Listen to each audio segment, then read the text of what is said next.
Welcome to Mystic Realms Recap. Links are in the description below. Please show some love of the author and me.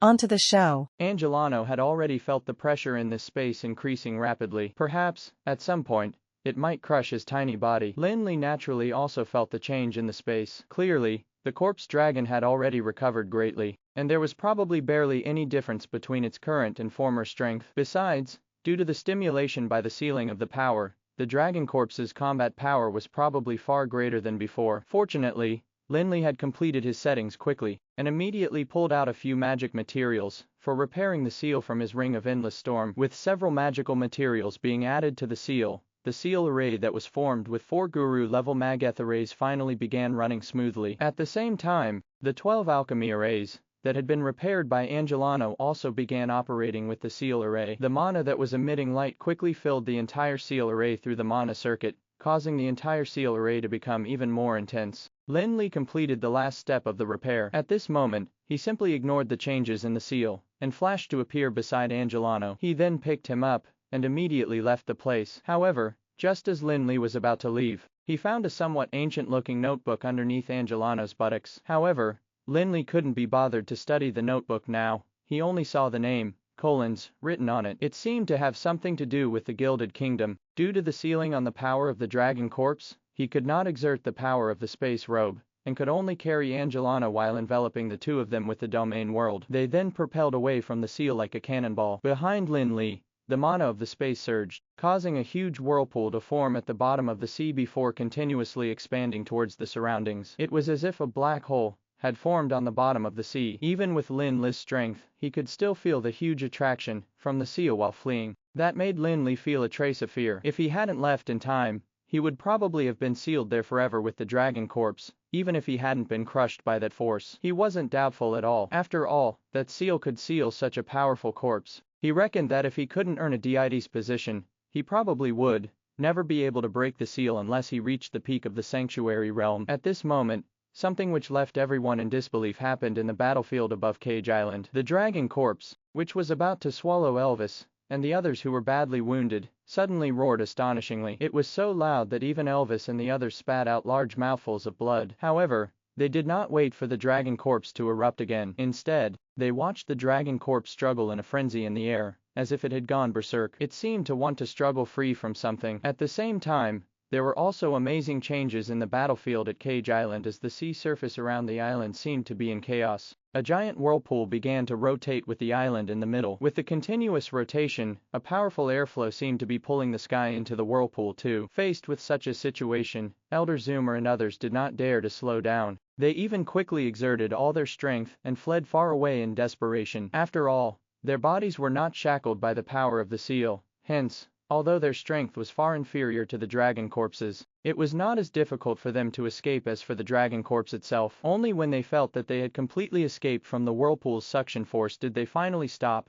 and turn back to look at the dragon corpse with horrified expressions. The dragon corpse, which had seemed invincible just now, was currently like a poor little bird caught in an invisible net, and was constantly trying to break free from the ladder. The sounds coming from the giant whirlpool below were getting more and more terrifying as the sea surface seemed to become concave. The reefs that had been covered by the seawater were exposed, and it even gave them the illusion of being able to see the bottom of the sea. What exactly is going on? Although Elder Zoomer's task was to strengthen the seal, he had never seen what it was like when its power was in full swing. Hence, he was full of horror now. He was well aware that this seal had been destroyed, and he had never heard that seals could automatically be restored after being destroyed. If that was the case, they wouldn't have to reinforce it from time to time. Of course, Zoomer also thought of Lin Li, who had vanished from the battlefield, but as soon as that thought arose, it was instantly dispelled. The seal under Cage Island was laid down by the ancestors of the Gilded Kingdom, and Zoomer didn't think that the young president of the Tower of Dusk could have the ability to repair the seal.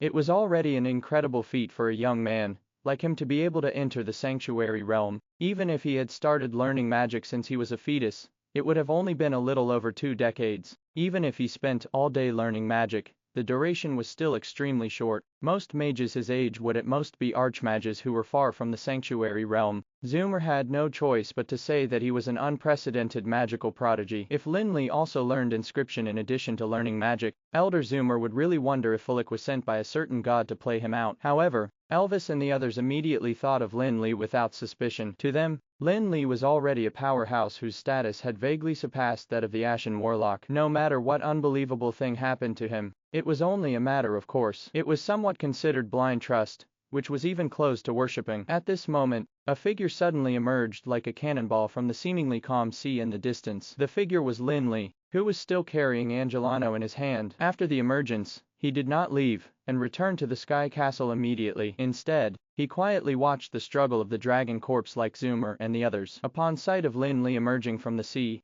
Zoomer immediately acted as if he had seen a ghost as he had a look of disbelief. Why did this kid emerge from the sea? Did he really repair the seal below Cage Island? That was the godlike method that his ancestors had used to save the Gilded Kingdom. How did it get repaired by such a young man like him? The seal had been repaired, and the dragon corpse had been sealed again. It should be a perfect outcome for Elder Zoomer's mission. However, Elder Zoomer would never be willing to believe that the seal could have been repaired by a young man like Lin Li. In Elder Zoomer's heart, the current priest of the Illuminati would not have the ability to repair the seal, let alone Lin Li. However, apart from this, Elder Zoomer could not think of any other explanation as to why Lin Li had emerged from the bottom of the sea, and why the seal suddenly exerted its power again as Lin Li appeared. However, no matter what, when Elder Zoomer looked at Lin Li, who was far away, he couldn't help but feel more scrupulous as he had already labeled Lin Li as a powerful opponent. While struggling desperately, the powerful dragon corpse had also begun descending slowly toward Cage Island. In the beginning, it was extremely slow, but it gradually sped up as time passed. In the end, it fell straight into the crack in Cage Island like a meteor with a loud roar of anger and despair. Next, the cracked Cage Island also began to gradually seal up. Eventually, all traces of cracks vanished. At the same time, a massive whirlpool formed in the sea before gradually slowing down in its rotation. The natural breeze would blow from time to time. President Fulik, it's all thanks to you and your companions, who have provided aid for us this time. Otherwise, the dragon corpse would really have broken free from the seal. When Lin Li arrived, Elder Zoomer finally recovered from the shock and thanked Lin Li sincerely and earnestly while suppressing the shock and bewilderment in his heart. There was not a single trace of complacency on Lin Li's face. Instead, he calmly said, Elder Zoomer, don't say such polite things anymore. I just hope that the Gilded Kingdom can quickly fulfill the previous agreement as soon as possible. Hearing Lin Li's words, Elder Zoomer couldn't help but purse his lips, clearly trying his best to maintain his composure. Although he didn't know what conditions Cantori had agreed on with the forces of the Breezy Plains during the negotiation, he could imagine that the price to be paid was definitely hefty. After all, the forces of the Breezy Plains did not share a good relationship with the Gilded Kingdom, and yet they had taken the risk to come to their rescue. In his opinion, those greedy guys wouldn't have agreed if Cantori hadn't offered a huge price that would satisfy them. However, what really made Elder Zoomer's heart ache was the losses incurred by the Gilded Kingdom in this battle. Although Cantori was a special envoy, there was still a limit to the items that he could have. Since Elder Zoomer was well aware of that, he wouldn't take it to heart. However, the intense battle on Cage Island had really cost the Gilded Kingdom a huge price. More than 10 alchemical battleships had sunk this time, and many elites had died. There were also many other types of damage of varying degrees. Such losses could no longer be measured in monetary terms. The alchemical battleships were not built using only money, but also the wisdom and effort of countless people in the Gilded Kingdom, and each took nearly 10 years to produce. The kingdom's power allowed them to build only 2 to 3 alchemical battleships at the same time, and that was under the premise that they had sufficient materials and did not require time for accumulation. After all, the kingdom was far away, and some resources were scarce. It would take a long time for them to collect enough materials to build an alchemical battleship. In other words, the battle had caused the Gilded Kingdom to lose hundreds of years' worth of resources. When the dragon corpse had ravaged the kingdom, it had inflicted an extremely heavy blow to the kingdom, and even destroyed the entire fleet. After years of accumulation, the size of the Gilded Kingdom's navy still could no longer be compared to what it used to be. Clearly, the losses were huge. However, the Gilded Kingdom had now lost more than 10 alchemical battleships at once, which could definitely be considered a massive regression of the Gilded Kingdom's power as a nation. Moreover, there was also the loss of talents, which was equally heartbreaking for Elder Zoomer. He would have never expected them to suffer such a huge loss here after traveling through the Blackwater Swamp and the Leviton Canyon without suffering a single casualty. Those talents were the elites who had been groomed by the Gilded Kingdom and the Illuminati. Although it was incredibly difficult to step into the Sanctuary Realm,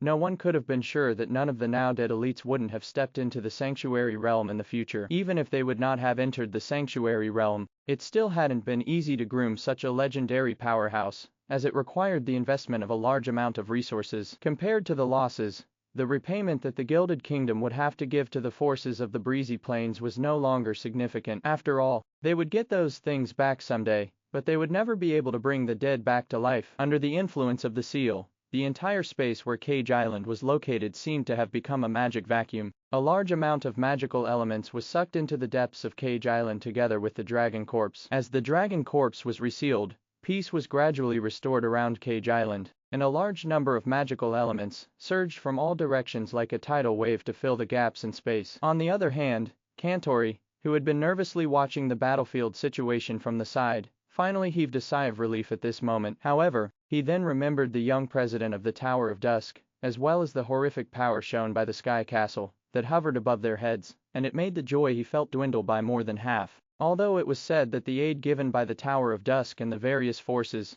played a very crucial role in this operation, it also allowed Kantori to see the difficulty that the Gilded Kingdom was about to face in the Breezy Plains in the future. There were many forces in the Breezy Plains, and during the battle this time, they had displayed considerable strength. There were 6 pseudo-sanctuary powerhouses and many other powerhouses who had power that was at the peak of the legendary level. If it was in the past when those forces were in disunity, Kantori naturally would not take them seriously, because the power of any one force would not be significant enough to cause trouble for the Gilded Kingdom. It was the same case even if a few forces formed an alliance. After all, the Gilded Kingdom and the Illuminati were united, and their combined power was far greater than what a few local forces could fight against. However, through this incident, Kantori, who was at the side, had clearly felt that the people of those forces of the Breezy Plains had already recognized the Tower of Dusk as their leader. Kantori was not a good-for-nothing young master, and the fact that he could become the special envoy of the Tower of Dusk meant that he was really competent. Besides,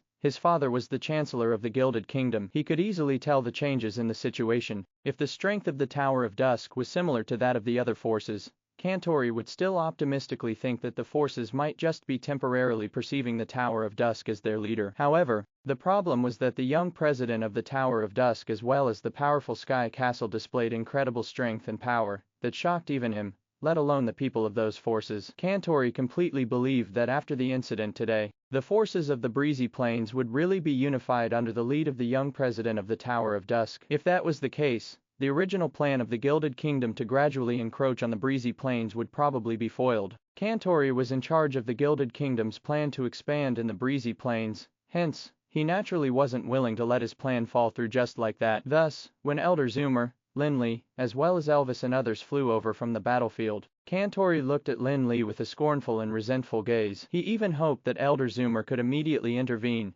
and kill the person who was about to ruin his plans. Unfortunately, in the battle with the dragon corpse just now, Elder Zoomer was the one who put in the most effort. Though he might not deserve the greatest credit, Elder Zoomer was not severely injured now, but he had clearly consumed a large amount of mana and mental strength. He probably would not be able to exert even half of his combat power. Given Elder Zoomer's current condition, it was incredibly difficult for him to defeat a true sanctuary powerhouse. Not to mention, there were a few other pseudo-sanctuary powerhouses, and a bunch of legendary powerhouses. More importantly, Lin Li had a Sky Castle. It would take a supreme battle weapon to cause a severe blow to such a powerful existence. In fact, Kantori even had to worry if Lin Li would think of dealing with him. With Lin Li's power, even Elder Zoomer would probably only be able to look out for him, and then abandon the rest if Lin Li were to attack. The battle this time had already caused the Gilded Kingdom to suffer heavy losses. Even if the Gilded Kingdom was extremely wealthy and established, he could not ignore the elite's lives. Therefore, when Elder Zoomer landed on the ground, Kantori immediately led his men to meet him. The forces of the Breezy Plains had clearly been divided into 2 sides. Besides,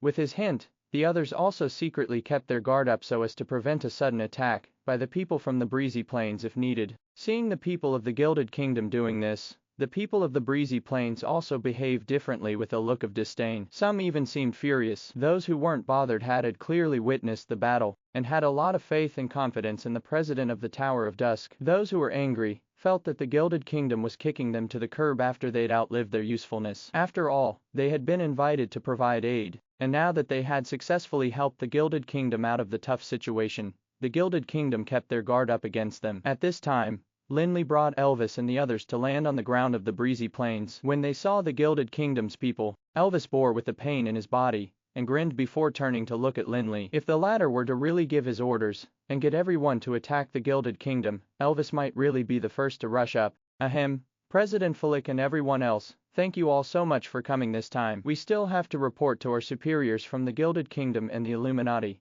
so we won't impose on you any longer. Please rest assured that we will fulfill the agreement and conditions that we have agreed on previously as soon as we return. After receiving Elder Zoomer's hint, Kantori, despite feeling indignant and resentful, knew that it wasn't the time to get into a conflict with those forces. Hence, he had no choice but to bear with the resentment and compromise. I believe that with the Gilded Kingdom's strength, they won't ruin their reputation because of a trivial matter such as this. Lin Li, too, did not intend to make a move against the people of the Gilded Kingdom, though the relationship between the Tower of Dusk and the Gilded Kingdom could still be considered hostile. There would probably be a battle in the future. However, if they fell out with each other now, the conditions that they had discussed before would definitely be nullified, and that would prevent them from maximizing their benefits. Besides, the Gilded Kingdom could not be manipulated easily. Although Lin Li had absolute faith in himself and the Tower of Dusk, he wasn't conceited to the point of thinking that he was invincible. As for Elder Zoomer of the Gilded Kingdom, Lin Li wasn't confident of making him stay either. If he was unable to vanquish the high-level sanctuary powerhouse, he would not be able to harm the foundation of the Gilded Kingdom even if the others were annihilated. Besides, it wasn't a good opportunity to go to war now, as Lin Li had more important things to do. If a war were to break out between them and the Gilded Kingdom, most of his energy and time would have to be spent on the conflict, thus leaving him with no time to consider the other issues. War had always been the last resort for solving issues. Lin Li was not that free as to take the initiative to start one at this time. The people of the Gilded Kingdom were obviously relieved to hear his words. Initially, they had been really worried that the young president of the Tower of Dusk would be impulsive because of how young he was. Since Lin Li was still thinking about payment, it meant that he did not have the intention to fall out with them now. Since the Gilded Kingdom had suffered heavy losses in this battle, there were still quite a few things to do in the aftermath, while Lin Li and the people from the forces of the breezy plains left too. Anyway, they didn't have to worry about the Gilded Kingdom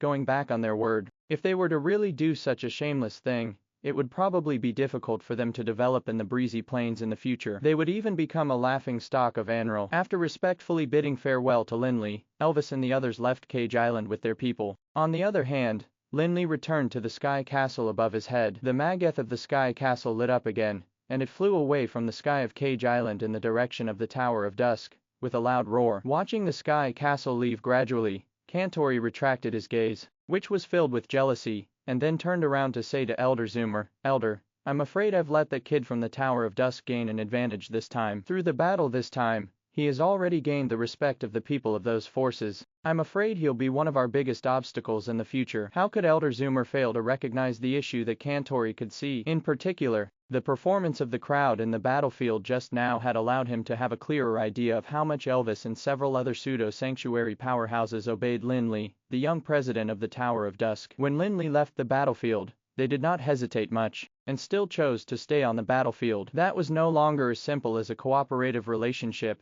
Rather, they seemed to be compliant subordinates to Lin Li. Elder Zoomer even believed that as long as the young president of the Tower of Dusk let out a command, the forces of the entire breezy plains would unite immediately. Besides, it would not be an alliance that lacked unity, but a massive one that was truly a huge force. If the situation of the breezy plains became like that, the difficulties that the Gilded Kingdom would face if they wanted to develop in the breezy plains would definitely rise exponentially. However, Elder Zoomer did not say anything more about that issue, and simply nodded calmly. He turned around to look at Cage Island, where peace had been restored, and said, "Okay, it's time for us to go back." After saying that, he used the domain world to bring everyone up, and flew straight towards the fleet at sea. In fact, the Gilded Kingdom's team had had a smooth sailing journey from sea this time, and they had also traveled to Cage Island by sea prior to this. This time, just like the forces of the breezy plains had expected, the Gilded Kingdom indeed had the intention of showing its strength and asserting dominance by destroying the Blackwater Swamp and the Levitans to shock the forces of the Breezy Plains. However, Elder Zoomer had probably never thought that their operation this time brought about the Tower of Dusk's success, and allowed the latter to establish its prestige among the forces of the Breezy Plains. However,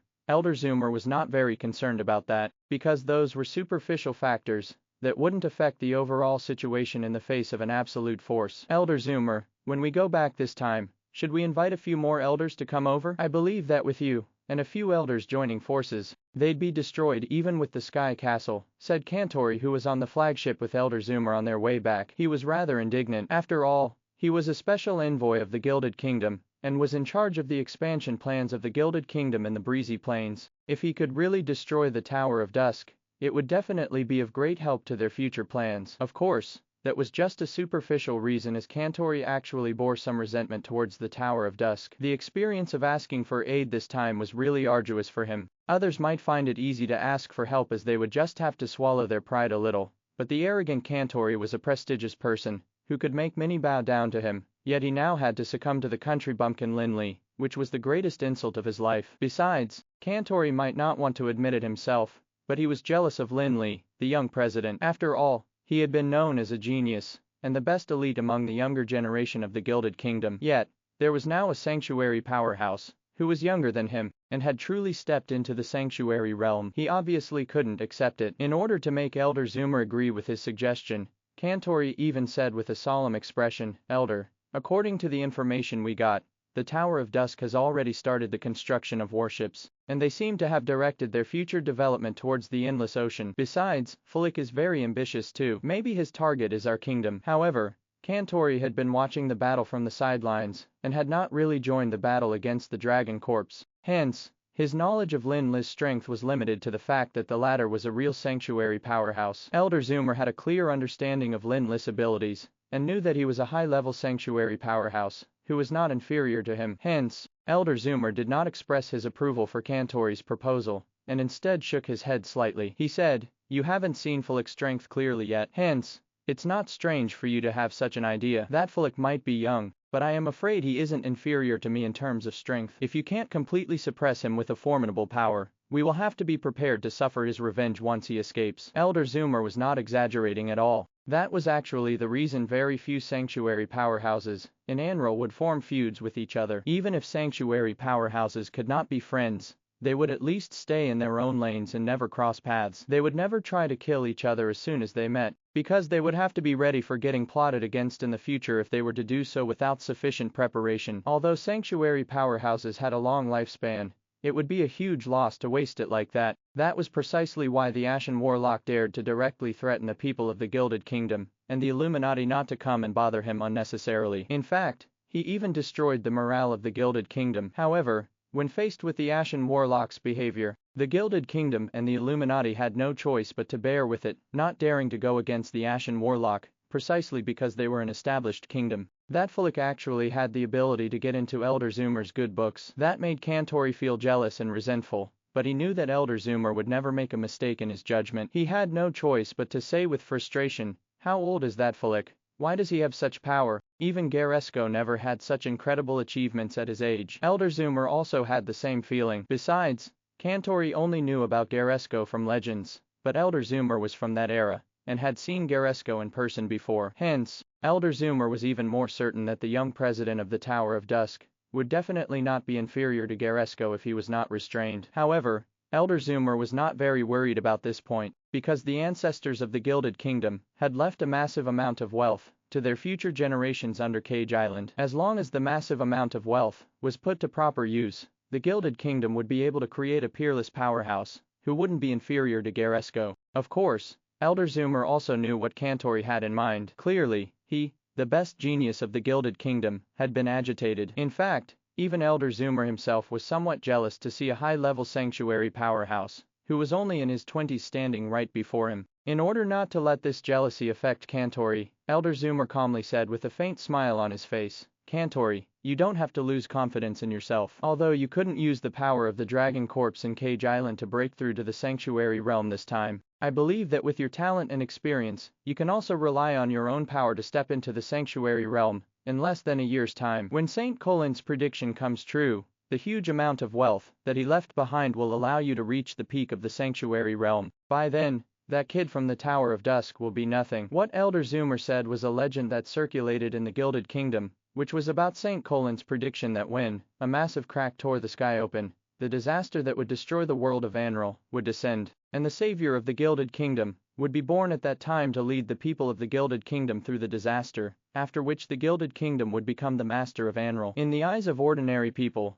the legend was just a cliché one, and there was really nothing new about a savior being born before a disaster struck. However, the senior executives of the Gilded Kingdom and the Illuminati knew that this was not a simple legend, but a true prediction of St. Colin's. The huge crack in the sky that St. Colin's had mentioned referred to the appearance of the Great Spacetime Rift. That disaster was the entry of the prehistoric magical beasts into Anral, and the so-called savior referred to the chosen one who would obtain the great power of the Dragon Corpse under Cage Island. The power would be sufficient for him to bring the Gilded Kingdom out of the disaster and become the ruler of the world. Cantori, a so-called chosen one, was the most suitable person to inherit the great power of the Dragon Corpse according to St. Colin's. That was precisely the reason that Cantori was so highly regarded by those in the know such as Elder Zoomer. He was groomed by the Gilded Kingdom and the Illuminati from a young age, and even became a disciple of the priest of the Illuminati. Besides, Cantori had indeed lived up to expectations. His talent and achievements might no longer be comparable to Lin Li, but he was still one of the best in the entire Anral. This time, the Gilded Kingdom explained to Lin Li and the others that they were there to seal the crack below Cage Island, but that was only one of their agendas. There was another important purpose, and that was to use the power of the Dragon Corpse under Cage Island to allow Cantori to step into the Sanctuary Realm in one go. If it was simply to strengthen the seal, the Gilded Kingdom had already done it many times, and thus such a problem would not occur at all. However, this time they found an alchemy array that St. Colin's had recorded in their ancient records, which was the very same one that Lin Li had found in the seal previously. Hence, while reinforcing the seal, the people of the Gilded Kingdom wanted to use that alchemy array to trap all the power that escaped from the Dragon Corpse, and then inject it into Cantori's body to help him step into the Sanctuary Realm. Although it was said that Cantori would naturally be able to become a demigod once what St. Colin's had predicted came true, if he could step into the Sanctuary Realm a little earlier, he would have more time to understand the use of the power of the Sanctuary Realm. In due time, he would also be able to exert the massive amount of power better. However,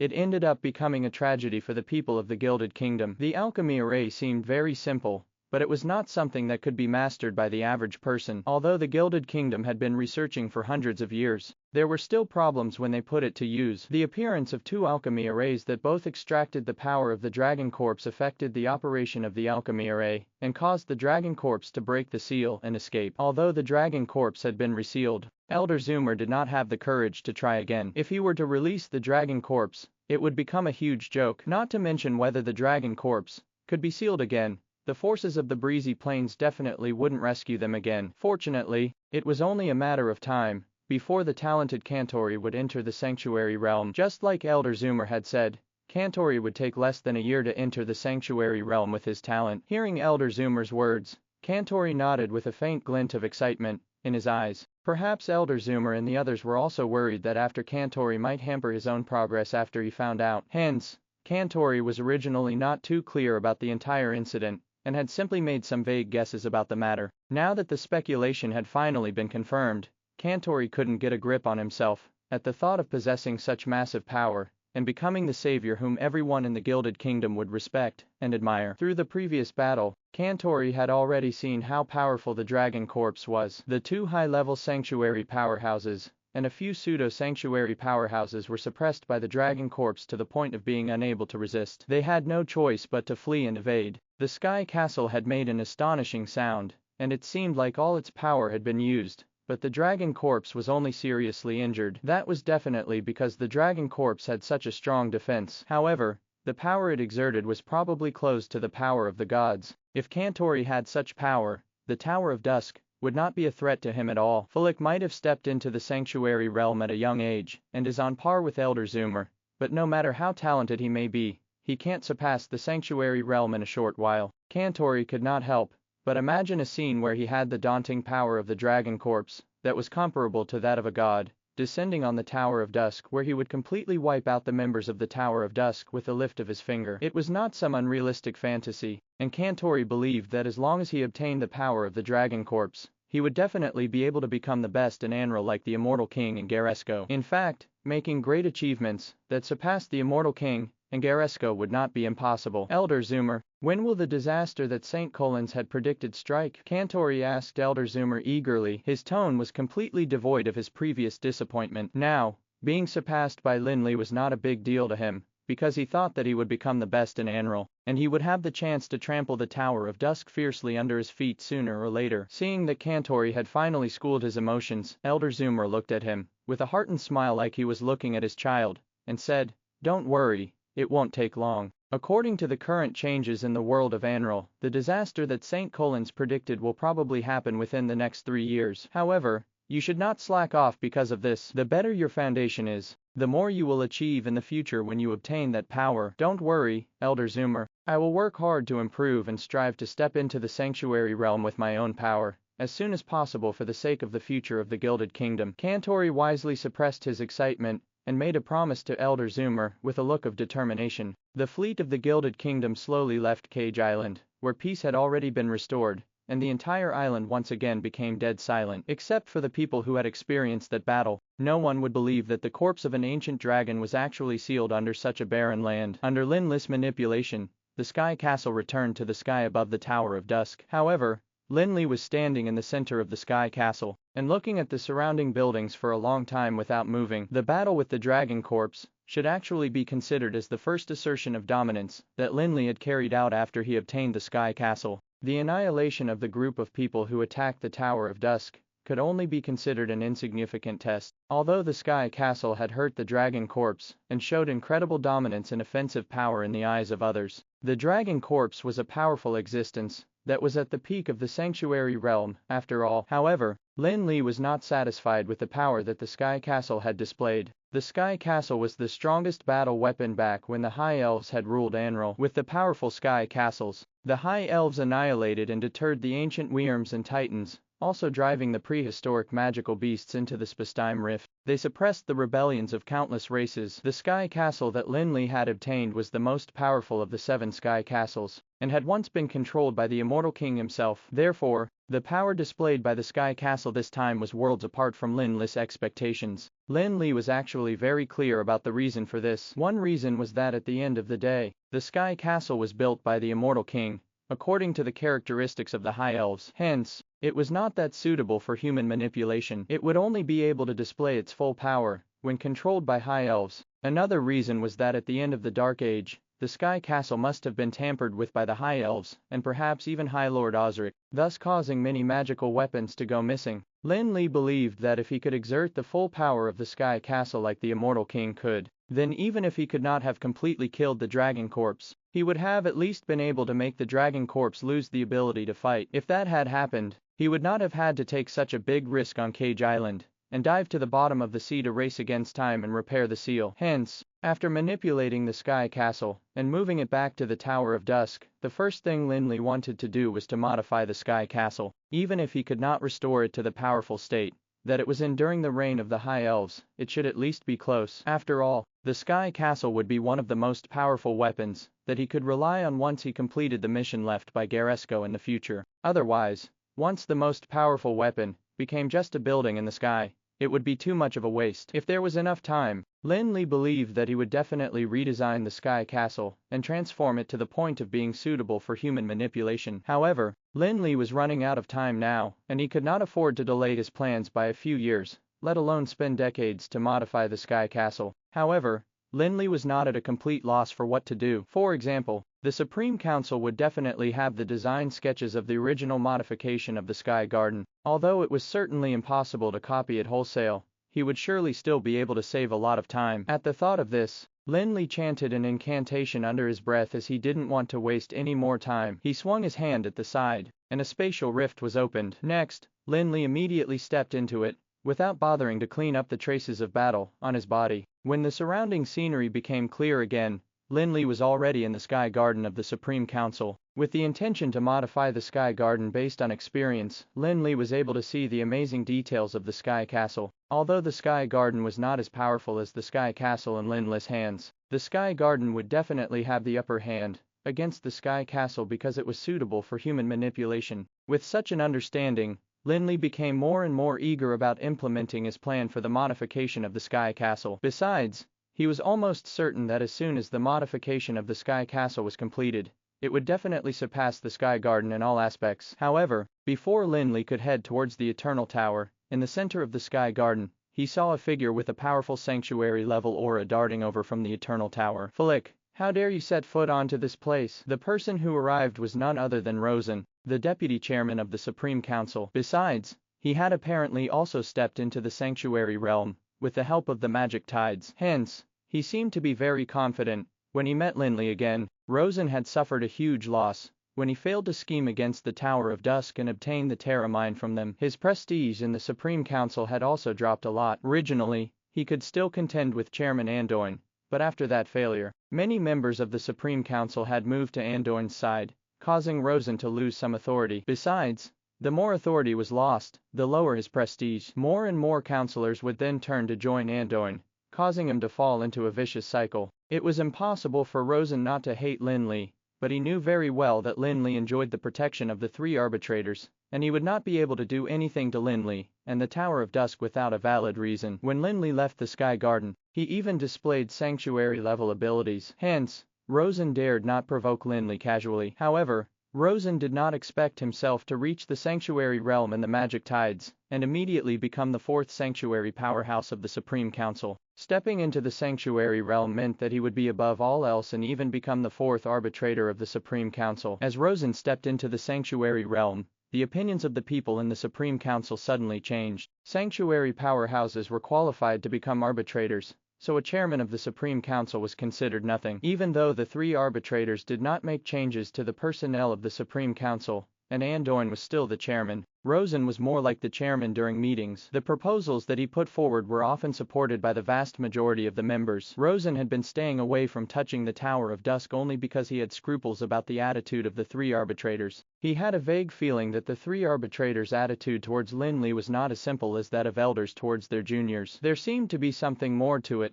Those concerns were the reason that Rosen hadn't passed any obvious motions that would be targeting Lin Li despite having gained control of the Supreme Council. He still had to wait and observe the attitude of the three arbitrators and wait to get some evidence against the Tower of Dusk. While Rosen was experiencing the kind of powerful feeling brought to him by being in the sanctuary realm, he suddenly felt a sanctuary-level aura that descended to the Sky Garden. Rosen was certain that the aura definitely did not belong to any of the three arbitrators, but it felt somewhat familiar to him. However, no matter what, as the deputy chairman, Rosen had no reason to ignore the fact that a sanctuary powerhouse had suddenly descended in the Sky Castle. Hence, he immediately left his residence, and since he didn't know whether the visitor was a friend or foe, he displayed his might as a sanctuary powerhouse as soon as he appeared. However, when Rosen saw the face of the visitor, his heart was filled with hatred and joy. He hated the fact that the person who came was Lin Li, who had destroyed his favorite disciple and defeated him several times. However, he was glad that he had already obtained some evidence against the Tower of Dusk. Just as he was thinking about how to get Lin Li to go to the Sky Garden, Lin Li surprisingly showed up. Looking at Rosen flying over aggressively and landing in front of him, Lin Li, who was stunned, asked in puzzlement, "So it's you, Deputy Chairman Rosen. Isn't this the Sky Garden of the Supreme Council?" "As a counselor of the Supreme Council, why wouldn't I dare to come?" Good that you're here. Even if you didn't come, I was about to get someone to inform you to come over so that you can be interrogated by the Supreme Council for the crimes you committed." Rosen then looked at Lin Li. Despite being filled with hatred, he still acted like he was impartial and merely going by the book. Hearing Rosen's words, Lin Li couldn't help but look at Rosen again in bewilderment. With Lin Li's strength, he could naturally see that Rosen's current so-called sanctuary realm power was actually the same as that of Elvis and others. He could only be considered a pseudo-sanctuary powerhouse. The difference was that Rosen had, after all, the support of the Supreme Council, so he had a better understanding and mastery of the power of the sanctuary realm than Elvis and the others. Could it be that becoming a pseudo-sanctuary powerhouse was what gave him confidence? Of course, Lin Li knew that Rosen had always been at odds with him, and only piped down after the matter of the Terra Mine. He had behaved himself for 3 to 4 years, but was he going to act brazenly without scruples again just because he had become a pseudo-sanctuary powerhouse? Lin Li guessed correctly. Stepping into the sanctuary realm had indeed given Rosen a great deal of courage. In Rosen's opinion, the reason that the three arbitrators valued Lin Li was because the Supreme Council hadn't had a new sanctuary powerhouse in a long time. Now that Rosen was also a sanctuary powerhouse, Would the three arbitrators continue to protect Lin Li, even though he had committed an unforgivable crime? Deputy Chairman Rosen, don't spout nonsense. It's not up to you to say whether I have committed a crime or not. I came here this time because I have to see the three arbitrators for something, and I don't have time to play this guessing game with you. If it was a normal conversation, it wouldn't matter much to Lin Li, but after hearing Rosen accusing him as soon as he spoke, Lin Li did not have the patience to continue wasting time with him. Seemingly having been amused by Lin Li's words, Rosen sneered, and said in a low voice, Counselor Flick, we still don't know if you can continue being a counselor of the Supreme Council. Hence, if you want to see the three arbitrators, please accept the interrogation process. If you can't even keep your status as a counselor, you will not qualify to see the three arbitrators. To be frank, if Lin Li wanted to enter the Eternal Tower, no one except the three arbitrators could stop him. However, this was the Supreme Council, after all, and even if Lin Li didn't take Rosen seriously, he still had to show the three arbitrators some respect. After all, the Supreme Council had been established by Garesco and the three arbitrators, not by Rosen. Since they were both going to the Eternal Tower, Lin Li decided to let him tag along. With a nonchalant smile, Lin Li said, Sure, Chairman Rosen, please lead the way. I hope you won't waste too much of my time. Seeing that Lin Li nodded, Rosen couldn't help but feel happy. He had to admit that Lin Li had come in a timely manner, as he happened to chance upon the three arbitrators when they were busy with the spacetime rift. As long as Lin Li's crimes were confirmed, the three arbitrators probably would not be able to continue defending Lin Li in the future. Together with Rosen, Lin Li arrived at the Eternal Tower, in the center of the Sky Garden. Along the way, he wasn't affected by Rosen's words at all as he constantly looked around to observe the layout of the Sky Garden. In particular, Lin Li was somewhat envious of the Eternal Tower that was constructed with the trunk of the Tree of Eternity. Although the trunk of the Tree of Eternity had already died, the power contained in it was still considered inexhaustible. Besides, the Eternal Tower built with this tree was not only a magic tower, but also the core center of the Sky Garden. With the increase in the power of the Tree of Eternity, the power of the Sky Garden would definitely be increased several times or even a dozen times. More importantly, the power of the Tree of Eternity not only allowed the Sky Garden to be filled with rich mana, but also increased the recovery rate of the mana sources of various facilities. For example, if a legendary magical crystal was used in a magical crystal cannon, the recovery rate of the mana would not be sufficient to keep up with the output, and thus would result in a malfunction. However, with the power of the Tree of Eternity, the recovery speed of the mana of the legendary magical crystal was greatly enhanced. Perhaps even its foundation would not be affected when it was used in a magical crystal cannon. Under the inspiration of the Eternal Tower, Lin Li remembered that although he did not have any remnant of the Tree of Eternity, he had two Tree of Eternity seedlings that were still growing. If they were transplanted to the top of the Sky Castle, the benefits that the Sky Castle would obtain would probably be far greater than the Sky Gardens. All that Lin Li was thinking about was the modification of the Sky Castle. Only when he heard someone call out to him did he snap out of his thoughts. Aldwin and Anduin were walking over towards the Eternal Tower. Teacher Anduin, Master Aldwin, Lin Li greeted smilingly. However, Anduin did not immediately respond to Lin Li, and instead turned to look at Rosen with a frown. He then said to Lin Li, Flick, why are you here? The three arbitrators have been busy with the magic tides and the spatial rift lately. I'm afraid they don't have time for you. If there's anything, come again in a few days. Anduin might have sounded a bit cold, but Lin Li, his student, had come from afar. Why would he just leave him alone? However, Lin Li could obviously tell what Anduin meant. He was trying to say that if Rosen and the others made things difficult for him, the three arbitrators wouldn't have the time to handle it for him. However, Anduin obviously did not know about the deal between the three arbitrators and Lin Li. The reason for Lin Li's boldness was not the protection of the three arbitrators, and now he was only showing them some respect by following the rules. To be honest, no one in the entire Supreme Council except the three arbitrators could stop Lin Li if he wanted to break into the Eternal Tower. Chairman Anduin, what are you saying? Counselor Flick is here to be interrogated by the council. How can he leave without permission before the matter is settled? You're Counselor Flick's teacher, so you should be asked to stay out of this matter. However, since you're the chairman, you should know to be impartial. Why don't you just stay at the side to listen? Rosen was not worried at all that Anduin's appearance would affect his plans. Firstly, there was a reason for this matter, and he had concrete evidence to back it up. Besides, more than half of the counselors had defected to him. Anduin could be considered a loner who could not stir any trouble. Rosen, do not forget the lesson you learned previously. The three arbitrators will naturally be the ones to question Flick. Aren't you afraid of being punished for taking things into your hands? Andoin had no choice but to mention the 3 arbitrators. He knew very well that if Rosen really wanted to bring Lin Li's matter to the council for a vote, he was really too weak to stop it. Don't worry, Teacher Andoin, I was confused to hear them mentioning some crimes. Since the 3 arbitrators are not free now, I can't just idle about. I'll take this as a way to kill time. Andoin and Rosen had an intense conflict, but Lin Li did not have the slightest awareness. Instead, he persuaded Andoin. Hearing Lin Li's words, the counselors who stood on Rosen's side were infuriated. Kill time? Are such things meant to be time killers? He's so obnoxious. Does he really think that the Supreme Council can't do anything to him? However, Rosen was still relatively calm, and was looking at Andoin with a mirthless grin. Chairman Andoin, since Councillor Flick is willing to be interrogated, why did you object? If you still have something to do, please go ahead and do so. I'll inform you of the outcome of the interrogation afterwards. Andoin looked at Lin Li helplessly. He really couldn't understand the reason for his intelligent student's moment of folly. Can't he tell the obvious intentions of Rosen and the others? However, he had no choice but to secretly grit his teeth and say, sure, I will see what tricks you guys can get up to during the interrogation without me. Andoin decided to go all out too. Since he even said those words directly, he was clearly on Lin Li's side. Regardless of what Rosen and the others could do, he had to stand up for his student. Although Lin Li didn't care what tricks Rosen and the others were going to play, Andoin's attitude still made him feel quite touched. Andoin might not be a qualified teacher, as he didn't teach Lin Li much magical knowledge. He had at most introduced Lin Li to magic. In terms of teaching magic knowledge alone, Garesco was more like Lin Li's teacher, as he brought Lin Li to where he was now with the Book of Eternity. However, in Lin Li's heart, his only teacher was Andoin. Nonetheless, Lin Li was not so corny as to wipe his tears. Instead,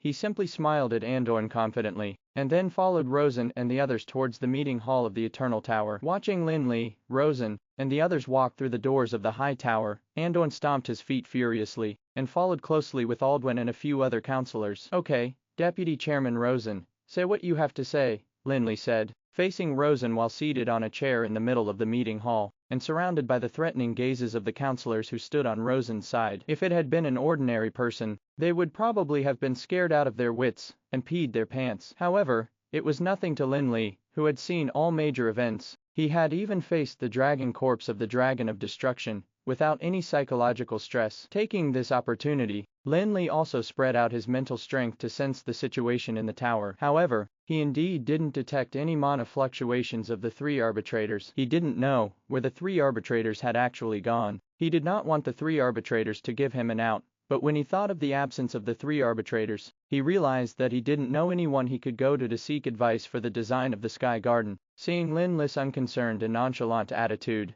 Rosen couldn't help but be infuriated. However, he suppressed his anger because he didn't want to lose his temper in front of everyone. He said in a deep voice, Councillor Flick, let me ask you, have you ever met President Canyman of the Garesco Guild of Magic after you returned to the world of Anral from the Endless Void? Who? Canyman's name didn't ring a bell, hence, Lin Li couldn't help but ask that question. It seems that Councillor Flick has poor memory. I will give you a reminder then. Back when you attended the council's meeting for the first time, you and President Canyman had gotten into a conflict. You should remember it now, right? Rosen reminded, gritting his teeth and trying his best not to lose his patience. Oh, it's that person. I really wouldn't have remembered if you hadn't mentioned it. Okay, go ahead and ask. Hearing Rosen's reminder, Lin Li immediately looked like he had come to a sudden realization. He then continued acting nonchalantly like he was talking about a stranger. Of course, Canyman was really considered a stranger to Lin Li. Back when Lin Li attended the meeting, there were really too many people who appeared because of the Terra Mine. How could he have remembered every single one of them? Even if the sanctuary powerhouses had superb memory,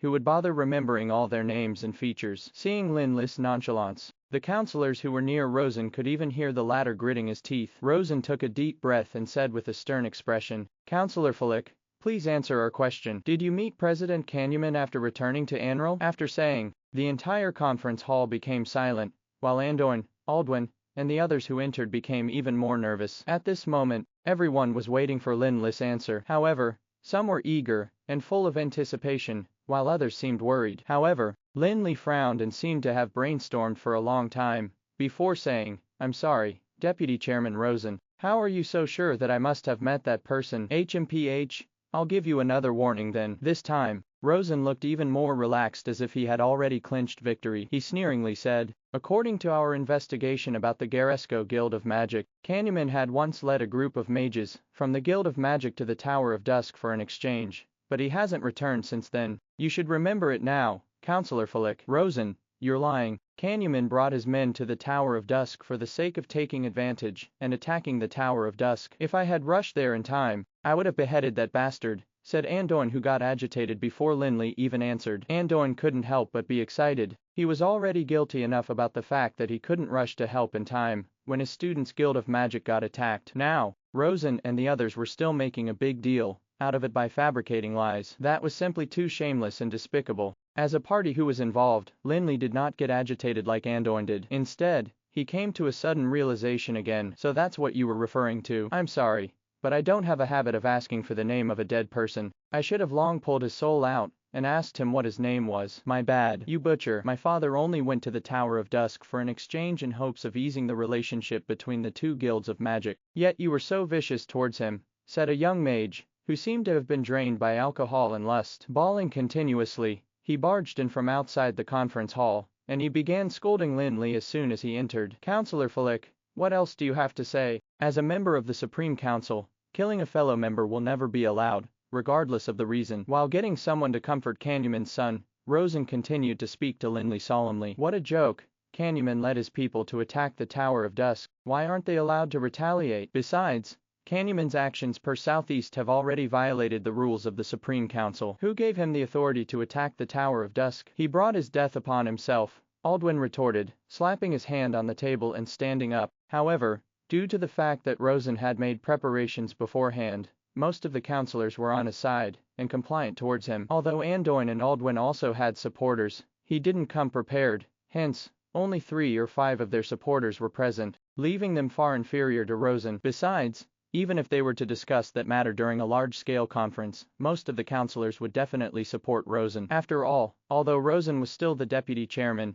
he was also a sanctuary powerhouse now, and everyone thought that it was possible for him to become the 4th arbitrator of the Supreme Council. If they didn't suck up to him now, they might not have a chance to do so in the future. "Deputy Chairman Rosen, do you mean that, when we encounter an attack by a guild of magic, we shouldn't retaliate and ought to leave our doors open for the enemy?" Lin Li said with some amusement, reminded of a similar nonsensical law that existed in the world that he came from. "It's their fault that they attacked you, and the Supreme Council would naturally deal with them. Just like them, you people are just a guild of magic under the Supreme Council, so you don't have any power to sanction others, let alone kill them." As a loyal follower of Rosen, Hubert, who was at the side, immediately chimed in. He seemed like a lawyer in the world that Lin Li came from. "If you do not deny this fact, I'll be sanctioning you for your actions, and denounce you as a member of the Supreme Council on behalf of the Supreme Council. I will also strip you of your position as president of the Breezy Plains Guild of Magic." Rosen was not so silly as to make Lin Li pay the price with his life, regardless of whether or not a sanctuary powerhouse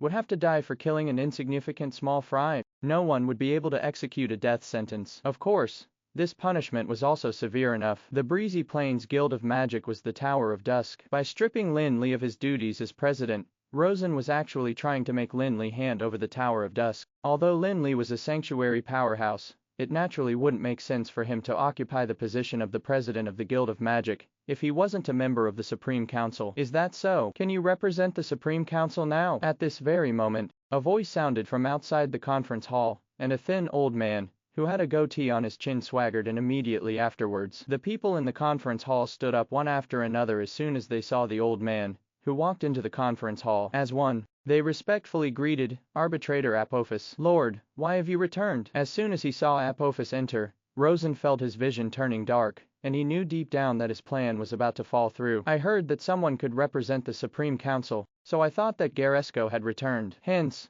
I came in to take a look." "Why? Were you guys discussing something?" Unlike the other 2 arbitrators, Apophis was much less serious. To put it nicely, he was easygoing. To put it bluntly, he was acting very immature for his age. However, everyone in the Supreme Council knew that Apophis was the least approachable among the 3 arbitrators. If they made any mistake, they could just admit to it sincerely, and they would be forgiven by the 2 arbitrators Megard and Chris more often than not. However, if they offended Apophis, they would be taught a hard lesson. Even if they bawled and kowtowed, they would still be punished severely. More importantly, The counselors present knew that Apophis was Anduin's teacher, and was also very close to Lin Li, the president of the Tower of Dusk. If he knew what he and others were doing, no one present would be able to escape his wrath, regardless of their status. Apophis' words made Rosen look a little embarrassed, but at the thought of the fact that he was a sanctuary powerhouse now, he immediately felt confident. One of the two sanctuary powerhouses was an elder of the Supreme Council,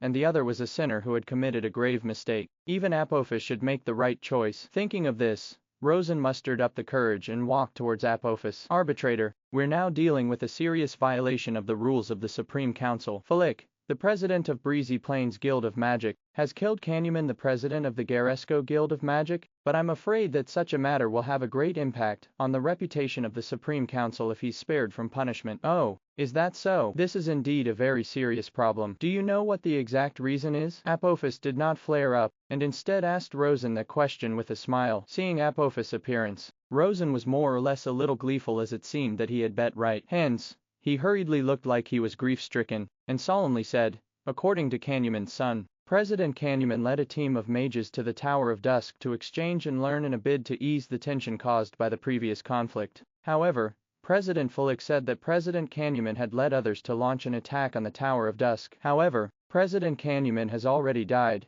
and there's no way to prove this claim. In other words, Rosen meant that there were at least some witnesses to prove that Canyman had gone there for an exchange, but the Tower of Dusk had no evidence to support their claim. Hence, it was self-evident whom they should believe. Canyman's son, Apophis muttered. However, he did not look at the person at all. He simply waved his hand. Rosen was also trying to introduce Canyman's son to Apophis and repeat what he said so that he could increase his credibility. However, to his surprise, he saw Canyman's son, who had already collapsed onto the ground in anger, as soon as he turned around. Thinking of Apophis' actions just now, Rosen was so astonished that he broke out in a cold sweat. The arbitrator had indeed acted beyond expectations, as he actually wanted to kill someone in front of everyone else. Canyman's son was incompetent and had a worthless life, but Apophis' attitude showed that he clearly wanted to support Flick. Who else now? Apophis asked, glancing at the people. Anyone who made eye contact with him subconsciously lowered their head. Lord Arbitrator, even if Canyman's son was lying,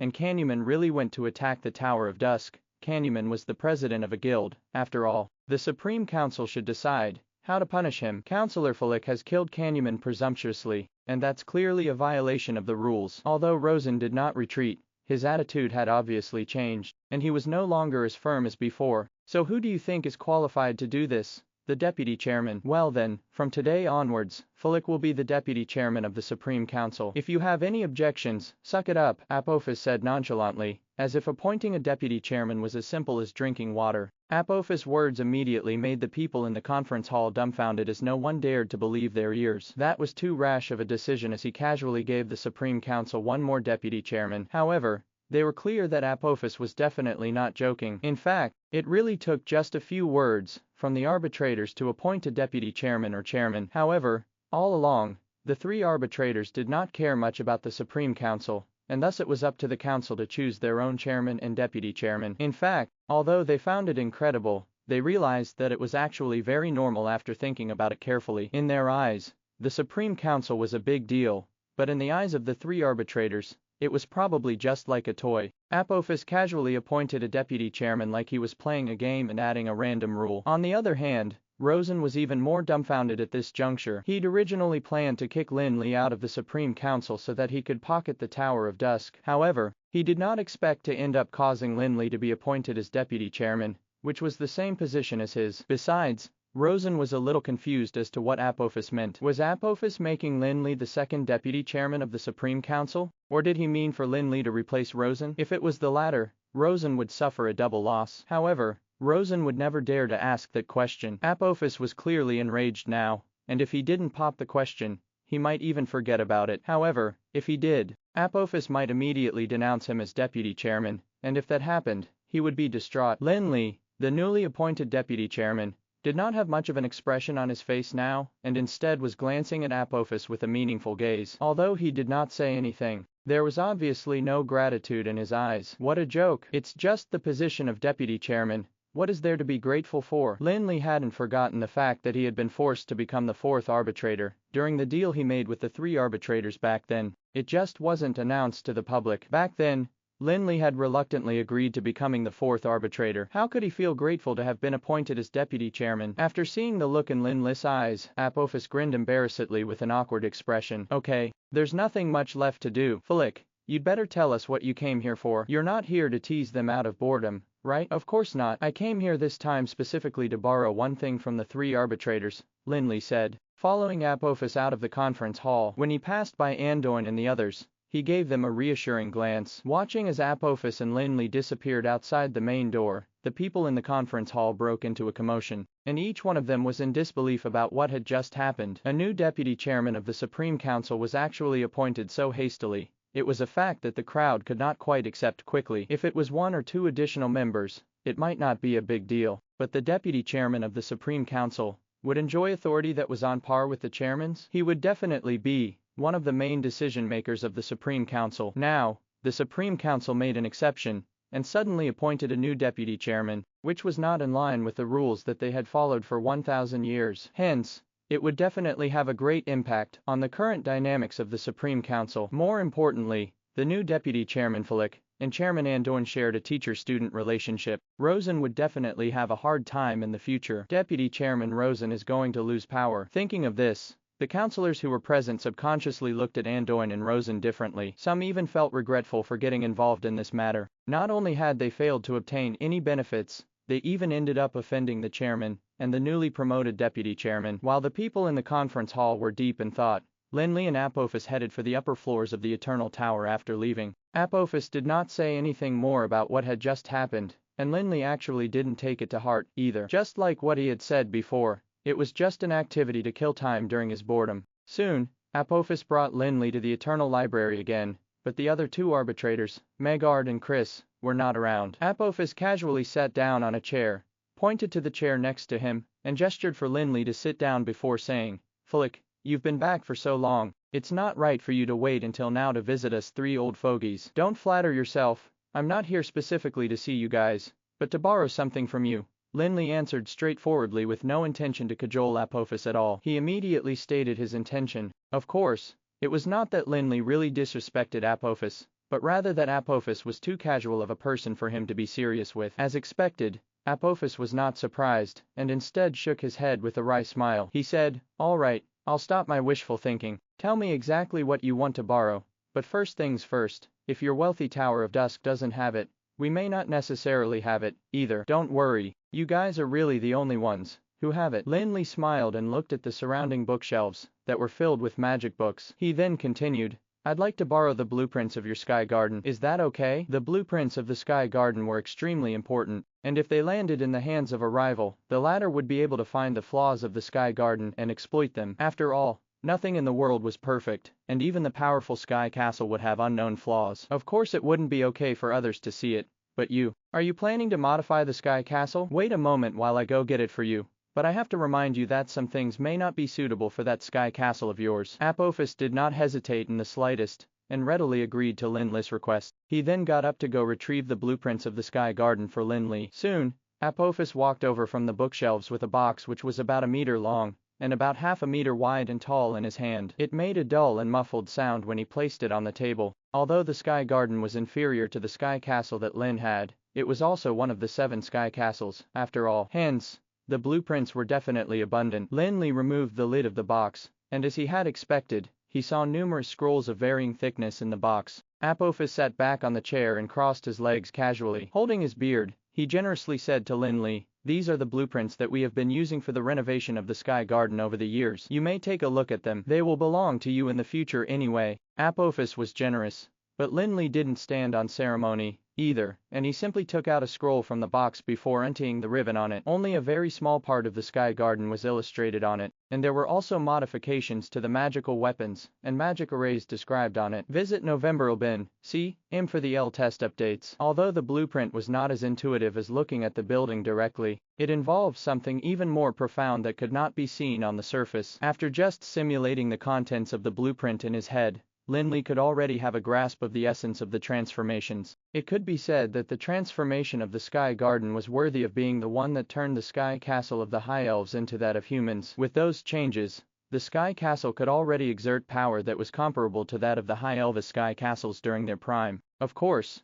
The modification of the Sky Castle was definitely not going to be a small project, as it was equivalent to almost rebuilding everything. The Sky Garden could be modified into its current state, all thanks to the efforts of the people of the Supreme Council and the 3 arbitrators. It also took them hundreds of years to complete the transformation. Putting aside the fact that Lin Li lacked hundreds of years to transform the Sky Castle, the Tower of Dusk also couldn't afford the manpower and resources required for the transformation. Although Lin Li had obtained a massive amount of wealth through the various adventures, he still couldn't be compared to the Supreme Council. After the war at the end of the Dark Age, the Supreme Council, which was the leader of the entire Rebellion Alliance, acquired most of the wealth of the High Elves, and thus had a huge vault of treasures, unlike Lin Li, who had to risk his life only to scavenge for remnant items. Hence, Lin Li had a clear goal in mind right from the beginning. He didn't expect to be able to transform the Sky Castle into an environment that would be suitable for humans all of a sudden, and merely wanted to allow it to exert greater power when operated by humans. After taking a look at the modification blueprint, Lin Li rolled it up and put it back into the box. He then put the lid back on with a loud thud and said to Apophis,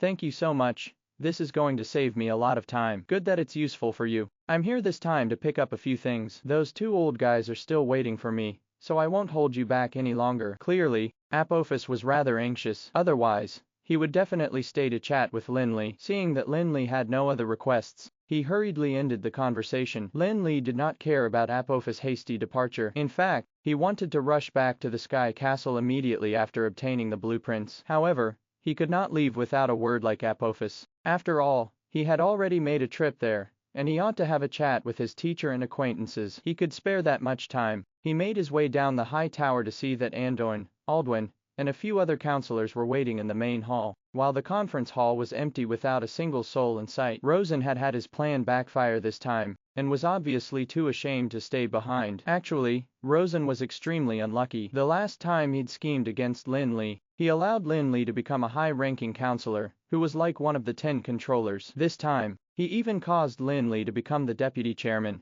which was a huge blow to him. As for those who'd originally supported Rosen, they began to develop other thoughts when they saw that Rosen had lost power again. However, they were not shameless to the extent of defecting to Anduin's side immediately. However, they could imagine that Anduin would definitely get busy again, and the counselors would have plenty of excuses to visit him. Haha, not bad, kid. You became the deputy chairman all of a sudden. You should have seen how grim Rosen's expression was. As usual, Anduin did not have the self-awareness of the chairman of the Supreme Council. He patted Lin Li's shoulder excitedly, which was exactly what he would do. One reason for Anduin's excitement was that he was happy for Lin Li, and another reason was, of course, that he had finally gotten the chance to vent his anger. Although he had never quite valued his position as the chairman, and he even wished that someone could take over his duties so that he could focus on the study of pharmacy, his proposals would be rejected every time he proposed something during a meeting, and that was definitely not a pleasant experience. Fulik, Deputy Chairman Fulik, you must pay more attention to the affairs of the Alana Guild of Magic in the future. Aldwin began to joke too. In fact, as the president of the Guild of Magic,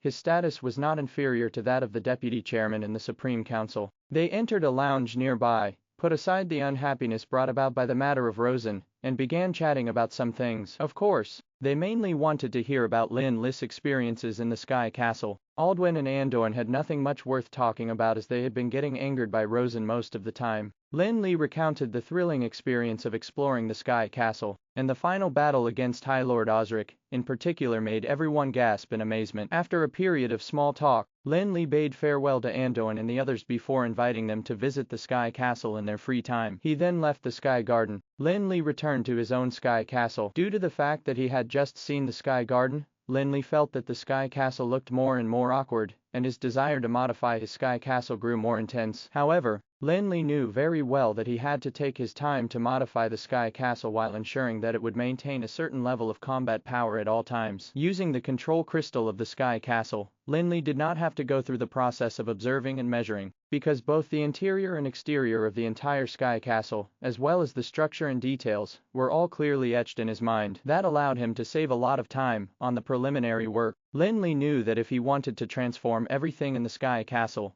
and turn it into something similar to the Sky Garden, it would be impossible to complete it in a short period of time. Hence, he merely formulated a plan to make modifications that were suited to his current needs. The first urgent need that Lin Li had to solve was actually not about the problem of the transformation, but rather the comprehensive restoration of the Sky Castle. Although this Sky Castle was known as the most powerful of the 7 Sky Castles of the High Elves, it had been lacking maintenance, and had been through 1,000 years of wear and tear, after all. Besides, for the past 1,000 years, the Sky Castle had been exposed to the erosion of the Nether Storm in the Spacetime Rift at all times. Even if the Sky Castle had a powerful protective canopy to resist the Nether Storm, it was there for over a millennium, after all. Even gods would probably die there, let alone the Sky Castle, that had an intricate structure. When Lin Li explored the Sky Castle prior to this, there were several intense battles in the Sky Castle, especially the final battle with High Lord Osric, which resulted in significant damage to the Sky Castle. After all, a battle between sanctuary powerhouses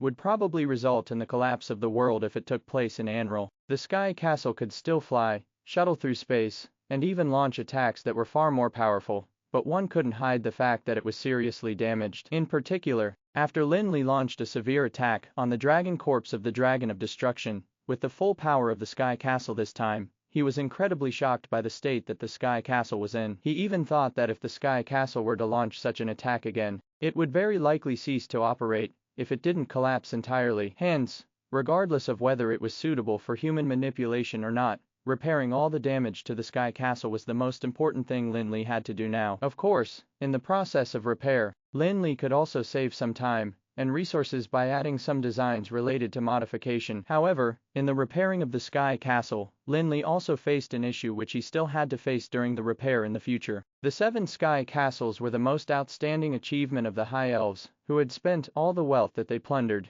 and found in Anril to build them. Although Lin Li did not have to rebuild the Sky Castle, he needed a massive amount of resources to repair the damages. Under Lin Li's management, the Tower of Dusk had indeed amassed a rather large amount of wealth in the brief duration of time. However, the size of their fortune was relative. Compared to the local forces of the breezy plains, it was definitely staggering, but if compared to the royal family of every kingdom, the wealth of the Tower of Dusk would seem insignificant, let alone compared to the High Elves. However, Lin Li had made up his mind. Once the Sky Castle was restored to its prime, it would be able to provide great help to him and the Tower of Dusk. He didn't want the Tower of Dusk, which he had worked hard to get all his life, to remain floating in the air for everyone to observe. Hence, Lin Li began to pull things out from the Ring of Endless Storm. Apart from the items that Lin Li had plundered and obtained after arriving in Anril, the Ring of Endless Storm also contained many other items that he had brought over from the Endless World game. The Ring of Endless Storm had almost infinite space, so when he was in the Endless World,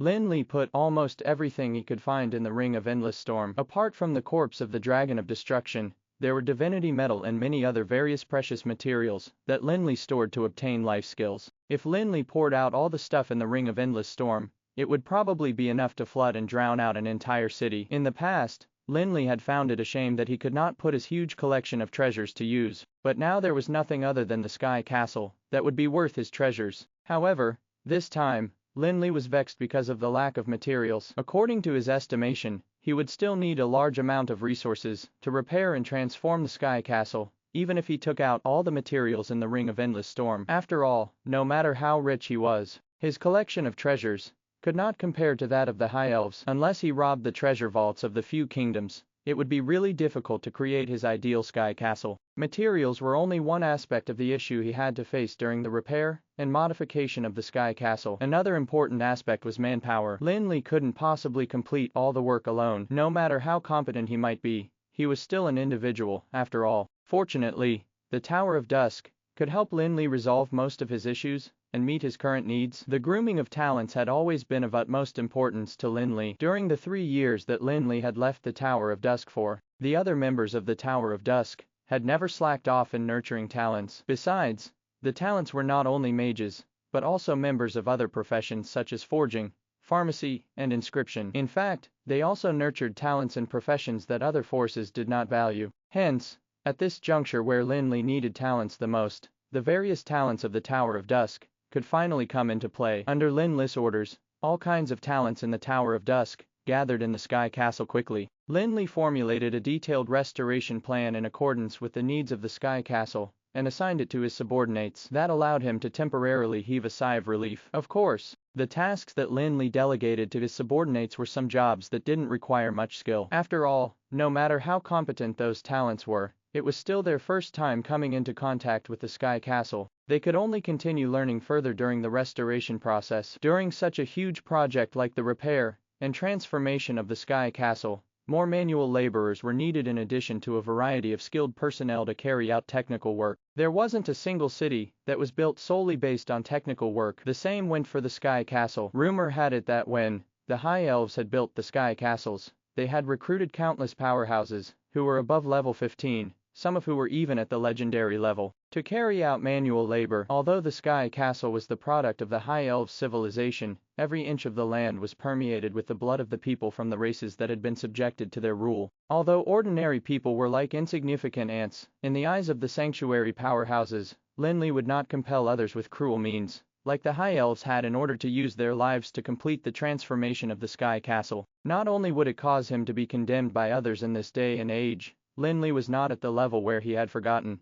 who he was and perceived all other beings as insignificant nobodies. Why did the Supreme Council spend hundreds of years to modify the Sky Garden? In addition to the requirement for technical research, which was a greater part of the reason, it was mostly due to the modification process. They did not make their manpower overwork like the High Elves had done. After all, the Supreme Council knew very well the reason for the fall of the High Elves dynasty, and naturally did not want to damage the reputation that Garesco had built for the Supreme Council. However, Lin Li did not want to spend as much time as the Supreme Council to complete the transformation of the Sky Castle, but he also did not want to go all out like the High Elves. That seemed to be wanting the best of both worlds, but fortunately, the Immortal King had solved that problem for him. The Immortal King had left a large team of alchemy puppets and alchemy colossuses in the Sky Castle. Although some had been destroyed in the previous battles, the remaining number was still very impressive. When Lin Li first obtained the Sky Castle, he used the group of alchemy puppets and alchemy colossuses to clean up the Sky Castle, which seemed to be in shambles after several ferocious battles. The alchemy puppets and alchemy colossuses had originally been created by the Immortal King for the sake of conducting daily maintenance on the Sky Castle. However, due to the fact that there was no one to control the Sky Castle after the Immortal King had left, the Sky Castle was not maintained well. Although some high elven souls had combined with alchemy puppets and alchemy colossuses to form some kind of alchemical undead creatures, they were destroyed when Lin Li and the others searched the Sky Castle. However, the alchemy colossuses and alchemy puppets only occupied a small portion of what they had. If such a large alchemical team was placed outside, it would probably be more than enough for overthrowing an entire kingdom. If the souls of the High Elves had controlled all the alchemy puppets and alchemy colossuses, Lin Li and the others would definitely have suffered great casualties even if they had not failed. Compared to regular manpower, those alchemy puppets and alchemy colossuses were obviously better. In fact, during the High Elves dynasty, the alchemy colossuses and alchemy puppets helped them carry out manual labor, in addition to helping them fight. After all, the tiny bodies of the goblins were too weak. The alchemy puppets on the Sky Castle had all been created by the Immortal King, and were definitely the pinnacle of alchemy. They were not only more powerful than the alchemy puppets and alchemy colossuses from the goblins' era,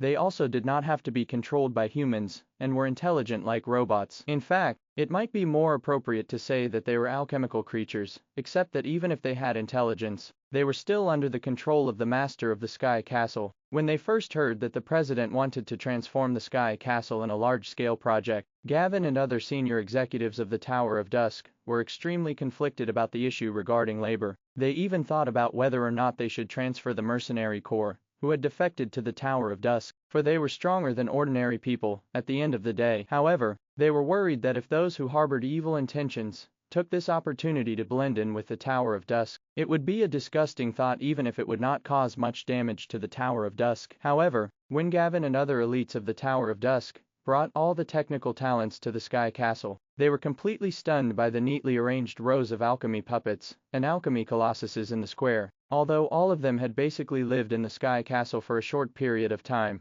they had never thought that there would be such a large alchemical army in the Sky Castle. President, who are these? When Gavin walked through the space in the middle of the alchemy colossuses, he even felt vaguely terrified. He couldn't quite figure out what Lin Li wanted to do with so many battle weapons. Was he planning to nab some slaves? Even Gavin behaved in this way, let alone others. The mages who had participated in the exploration had never seen such a large alchemical army arranged neatly. Even the Rotterdam Kingdom, which was known for alchemy colossuses, would not be able to produce so many of them. Hearing Gavin's question, which hinted that he was worried, Lin Li smiled and took out some ring-like alchemical equipment. He handed it to Gavin and said, These are the control centers of the alchemy colossuses. Later, you have to distribute them according to the needs of the project. The alchemy colossuses and alchemy puppets would save us a lot of labor. The control devices, which Lin Li had found in the control center of the Sky Castle, were actually not too complicated in their design. Instead, they were more like a symbol that made the alchemy puppets and alchemy colossuses obey the person holding it.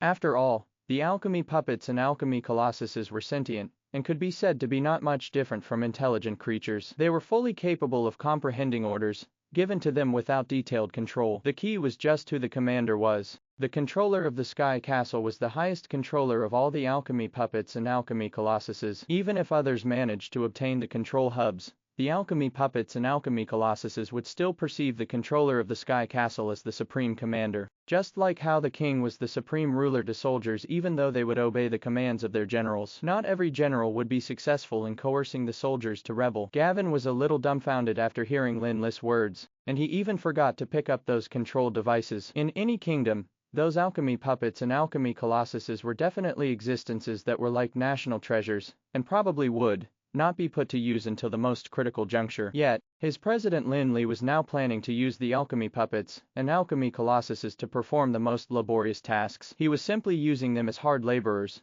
which was akin to using magical crystal cannons for killing mosquitoes. Other forces and even the kings of a few kingdoms would probably vomit blood after hearing Lin Li's idea. However, thinking about the work that he had to do next, Gavin also understood that that might be the best solution for the current situation, as it wasn't feasible to hire a large number of hard laborers. Besides, the transformation of the Sky Castle was a huge project, which needed a large number of slaves and manpower to complete. Yet, the alchemy puppets and alchemy colossuses could perform the work that would require the efforts of hundreds of slaves. There was no point in putting them at the side. Of course, the costs of hiring slaves would definitely be much lower, especially since the project required hard labor. On the other hand, the alchemy puppets and alchemy colossuses had to be powered by magical crystals, and the mana consumption was directly proportional to the amount of work done. There would not be any discount at all. Besides, the value of magical crystals was not only measured by the amount of mana. Legendary magical crystals were priceless in Anral. Although others might not know, Gavin, a veteran of the Tower of Dusk and a trusted confidant of the president, was very clear that magical crystals were the last thing that Lin Li would lack. If they were only going to build an ordinary city, such consumption of magical crystals would definitely not be cost-effective. However, they were now going to make changes to the Sky Castle left behind by the Immortal King, which was going to be a huge assistance to the future development of the Tower of Dusk. The consumption of magical crystals should also be considered worthwhile then. After figuring that out, Gavin finally recovered from the shock and grabbed the control devices from Lin Li's hands. He said, "Don't worry, President, we'll definitely make good use of the alchemy colossuses and complete the tasks you've given us as well as possible." After handing over all the control devices to Gavin, Lin Li took Gavin and the others into a conference hall in the central tower, where they began to set up the work of transforming the Sky Castle in detail. The first thing they had to do was to repair the damage of the Sky Castle, and at the same time leave some space for future changes. Otherwise, they would have to demolish some things in the future to make some changes. Not only would it be a waste of materials, the efficiency would certainly be greatly reduced too. In the conference hall, Basil, Gavin, Alan, the other senior executives of the Tower of Dusk, as well as representatives of various fields such as inscription, alchemy, architecture, magic gears, and so on participated. They all knew the importance of this transformation of the Sky Castle, and no one wanted there to be flaws in their work. Moreover, they were well aware that the process of transforming the Sky Castle would also be a very rare opportunity for them to learn and practice. Master Basil had always been known in the breezy plains for his rich knowledge, and everyone thought of him more as one of the literati and a scholar rather than a mage. However, they had always thought that he was only knowledgeable about history and archaeology, as well as research of High Elven text. However, very few people know that he also had considerable attainments in the field of inscription. In particular, after joining the Tower of Dusk and becoming the chief judge of the Tower of Dusk, Basil had had the opportunity to exchange knowledge with Lin Li in the field of inscription, and he could be considered a master of inscription who was second only to Lin Li. Hence,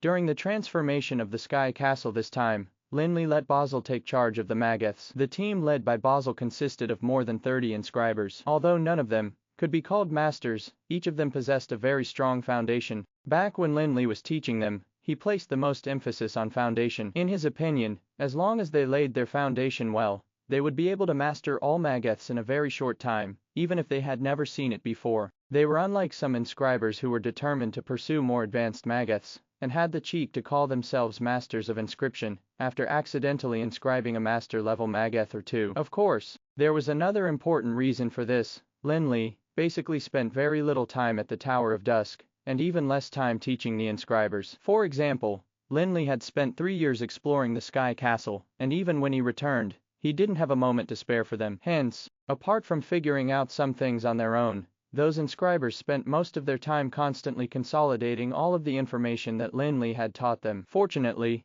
they had excellent foundation, unlike the so-called inscribers of Anral whom Lin Li might have to teach by hand. Lin Li now only had to point out some key issues, and the inscribers would be able to quickly understand the essence of it. They were much better than the so-called masters of inscription. The goblin Angelana was in charge of the restoration of the alchemy arrays and magic gears with a bunch of talented subordinates, whom he could deploy. However, he was a harsh goblin, hence, he would probably scold his subordinates very often in the future. Beckley and a few other senior executives were in charge of the restoration project of the architecture of the Sky Castle, mainly because the technical requirement in this aspect was much lower. By then, they would also be in charge of the majority of the alchemy puppets and alchemy colossuses. As for Gavin, who played the role of the chief supervisor of the Tower of Dusk, he was not specifically responsible for any aspect, and was instead responsible for managing the assignment of tasks. After all, the Tower of Dusk still had to operate as per normal even during the repair process. Gavin just had more to manage. After assigning all the work, Gavin and others left the conference hall, while Lin Li remained seated alone,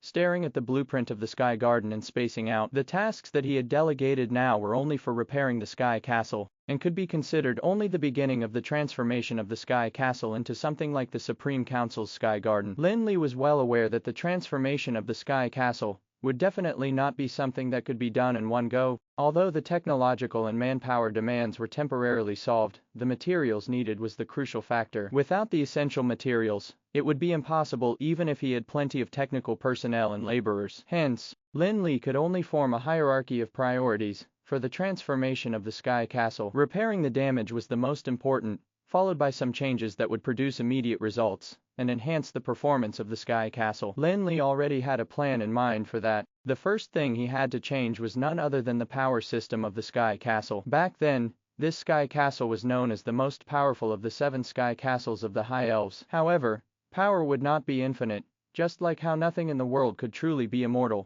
Wear and tear would cause even the gods to fall, let alone the power source of the Sky Castle. Besides, the Sky Castle had floated in the endless void for thousands of years, and its canopy had also been eroded by the nether storm for thousands of years. The mana that it consumed was absolutely unimaginable, especially the power source of the Sky Castle that Osric had entrusted his soul to for the sake of achieving immortality. If the power source of the Sky Castle had not been strong enough, it would have been consumed over the years, and Lin Li wouldn't have been able to take it back to Anral. However, the consumption of the power source was very obviously far from being comparable to that of the Sky Garden of the Supreme Council. Of course, Lin Li also did not have the ability to replace the power source of the Sky Castle. Although there was no problem with the technology, he did not have any magical crystals that could replace the power source of the Sky Castle. Even the magical crystals of prehistoric magical beasts would not work. Although Lin Li still had the magical crystal of the Dragon of Destruction as Artis, he could not draw the mana of that magical crystal at all. Moreover,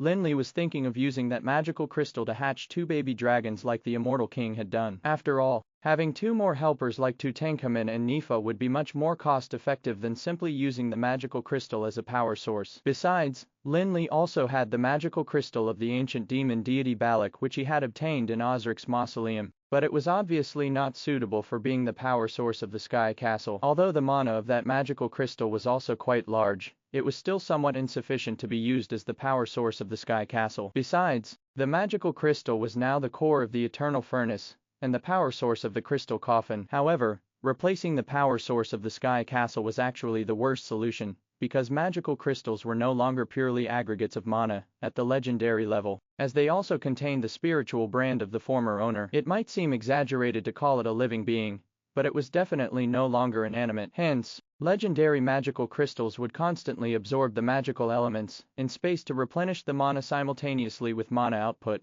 just like what happened when mages meditated. That was the reason that the value of legendary magical crystals far surpassed that of magical crystals below the legendary level. Since legendary magical crystals already had the ability to automatically recover mana, sanctuary level magical crystals would definitely be far more impressive. Although Lin Li would never know what level the magical crystal used in the power source of the Sky Castle, he was certain that it would not be worse than the sanctuary level. Perhaps it might be at the level of the gods. The reason that the current power of the Sky Castle seemed to have been weakened was because the previous consumption greatly exceeded the recovery speed of the magical crystal, which was the power source. Hence, Lin Li needed to allow the power source to be restored better instead of replacing it. Of course, directly stopping the Sky Castle completely was unlikely. Lin Li could only consider that issue from other perspectives. Moreover, even if he really let the Sky Castle stop, the power source would not recover immediately. Besides, Lin Li still needed to maintain a considerable combat power on the Sky Castle in order to deal with various unexpected situations that might arise, such as being summoned to Cage Island previously. Hence, Lin Li's plan was to relieve the pressure on the Sky Castle's power source by adding a few lower-level power sources. Thus, not only would the pressure on the main power source be reduced greatly, it would also enhance the power of the Sky Castle. Of course, that seemed simple, but it was actually hard to execute as it involved the transformation of the power system of the Sky Castle, which was not as simple as adding a few magical crystals. Although it was not enough to affect the entire power system, Lin Li also had to take into account the impact of the secondary power source on the power system. Otherwise, even if there wasn't any immediate issue, after the mana was poured into the mana circuit, it would be a huge hidden problem. Lin Li left the conference hall and headed to the control center on the uppermost floor of the central tower, where he could use the control crystal to display the power system of the Sky Castle in his mind. Firstly, it was the power source of the Sky Castle that was located at the very core of the Sky Castle and looked like a golden sun. There were dense cobweb-like mag-ether rays around the power source, with golden rays of light spreading outwards while passing through the mana circuit. Even Lin Li, the guru of inscription, could not identify the mag-ether ray that acted as the power core. In fact, he even thought of searching through his memories of the endless world, but he did not find any existences that were similar to this Mageth array. However, to a guru of inscription, a Mageth would definitely be traceable even if it was one that he had never seen before. In fact, Mageths were just application of rules, which essentially was not too different from magic. Hence, as long as one mastered the laws, it would be tantamount to mastering the foundation of Mageths. The difficulty of deciphering the Mageths would be greatly reduced too. However, Lin Li couldn't help but be astonished after conducting that in-depth study. In his opinion, the Mageth array of the core was already near the level of the Divine Smith, as it was definitely one of the most complex Mageth arrays he had ever seen. He even wondered how the Immortal King had laid out such a magic array. Based on his estimation, at least 10 gurus of inscription would have to participate to set up such a huge and complex Mageth array. Lin Li was still quite aware of how to correctly crack the Mageth array. It was not absolutely impossible, but it would at least take a considerable amount of effort for him to study it. Cracking the Mageth array was far more difficult than advancing to the Sanctuary realm from the Legendary realm. Besides, Lin Li believed that even if he really cracked the Mageth array, it was almost impossible to rearrange it. Fortunately, there hadn't been major problems with the Mageth array for numerous years. Even if Lin Li wanted to add a secondary power source, he didn't have to go to great lengths to change it. After carefully studying the core Mageth array, Lin Li left the central control room and went outside to look for Basil and the other inscribers, who were his subordinate, because even though he didn't have to make major changes to the core Mageth array, Lin Li knew that he would not be able to complete the job alone. After giving them a brief explanation of his plan, Lin Li took Basil and the other inscribers straight to the core control room of the Sky Castle, which was the most important. Actually, it was just an extremely large hall, in which there was the most important core control center. When they saw the core Mageth array, Basil and the other inscribers were dumbfounded. They had never seen such a complex Mageth array in their lives. It was not just a conventional flat Mageth. Instead, it was three-dimensional, and the Mageth arrays intertwined messily. Even Basil, a master of inscription, couldn't help but feel dizzy when he saw the complex array of Mageths, let alone the others. A few inscribers who were less competent even turned pale after looking at the Mageth array for a few seconds. Their bodies swayed as if they were drunk. President Philic, could it be that we have to modify this Mageth array next? Basil asked in disbelief. He even had a vague feeling in his heart as if modifying the complicated Mageth array in front of him was like a mortal trying to step into the realm of the gods. No, it's not considered a modification. I just want to add some things. Lin Li could tell that the crowd had already begun feeling afraid. Hence, he answered them in a relaxed tone. However, his tone barely had any effect on the crowd. And Basil couldn't help but purse his lips as he looked at the extremely complex Magath array while thinking to himself, this thing is already so complicated. What else can be added to it? Okay, stop looking at the Magath array and listen to me. After seeing their reactions, Lin Li shook his head slightly and beckoned everyone to go to him. He continued, this Magath array might be very complex and may even be close to the legendary divine smith level. However, regardless of what Magath it is, it has to follow the basic laws of Magaths. With your foundation, I believe that all of you have a fair grasp of the basic laws of Magaths. You guys are just being frightened by the complexity of this Magath array. In fact, as long as you apply all your knowledge, you will realize that it's not that hard to decipher this Magath array. Of course, being able to decipher it did not mean that they could have the ability to set it up themselves. It was just like how it wouldn't be hard to read a famous piece of writing, but it wasn't necessarily possible to write something of equal standard just by virtue of being literate. However, Lin Li was certain that they would be able to advance greatly in the field of inscription, as long as they could understand the Magath array. Seeing the timidity in the eyes of everyone fading a little, Lin Li then began to talk about his plan to add secondary power to this power source. Lin Li's plan was not directly targeted at the core Magath array, and he wanted to design another Magath array for the secondary power source instead. He would then connect the two Magath arrays through a mana circuit. The advantage of doing this was that the core Magath array would at least be altered, and thus his workload would be reduced greatly. It was also much safer. Of course, there were advantages and disadvantages. The addition of a secondary power source would allow it to share a portion of the mana requirement for the Sky Castle. It wouldn't have to join the operation directly. However, Lin Li did not need a permanent secondary power source, as it was only a temporary measure for adapting to the current situation. As long as the power source of the Sky Castle was restored to its prime, the secondary power source would naturally be of little use. Lin Li chose to use the magical crystal that he had obtained after killing the golden behemoth in the meditation land. The golden behemoth itself was a more powerful prehistoric magical beast compared to the ancient Wyrms. With it having survived in Garesco's meditation land for such a long period of time, the amount of mana in that magical crystal was definitely massive. Purely in terms of the amount of mana, the magical crystal of the golden behemoth was even stronger than that of the ancient flame dragon that was used in the eternal furnace. However, purely using the golden behemoth's magical crystal as the secondary power source was still somewhat insufficient to meet the massive demand for mana in the Sky Castle. Besides, Lin Li did not want the golden behemoth's magical crystal to be damaged because of that. After all, it was also a rather precious sanctuary level magical crystal. Therefore, in addition to the golden behemoth's sanctuary level magical crystal, Lin Li took out 12 peak legendary level magical crystals, which Lin Li had a rich supply of. Back when he was in the Throne of Darkness, he had accumulated quite a few legendary magical crystals. Besides, he had also gained many items during various adventures. Lin Li arranged the magical crystal of the golden behemoth and the 12 peak level legendary magical crystals to form a secondary power source. That principle was actually similar to adding a secondary power source to the Sky Castle's power source, with the 12 legendary magical crystals as the secondary power source. The Magath array of the secondary power source was not too difficult of a problem for Lin Li. The difficulty lay in connecting the secondary power source to the Magath array of the main power source. Although Lin Li made it sound easy, it was just to reassure the others. In fact, the difficulty was on par with the peak of the Guru level. Besides, in addition to connecting the two Magath arrays, Lin Li also had to sort out and adjust the mana circuit of the entire Magath array. The power source was providing power in the entire Sky Castle, and Lin Li had to sort out the power system of the entire Sky Castle in addition to the core control center. That was quite a large project. Fortunately, Lin Li had subordinates who were inscribers. Otherwise, he would probably take a long time to complete it. While others repaired the damage done to the Sky Castle, Lin Li led Basil and the numerous inscribers to start modifying the power system of the Sky Castle. Even though Lin Li, the guru of inscription, Basil, and other inscribers were in charge, it took them more than a month to finally complete the transformation of the entire Sky Castle's power system. Of course, the gains Lin Li had made from this were also massive. Although he had merely added a secondary power source and adjusted the power system, there was instantly a massive increase in the power of the Sky Castle. Perhaps there was still a certain difference between the current Sky Castle and what it had been during its prime, but Lin Li had still made major changes to it. Moreover, with the secondary power source to share the pressure,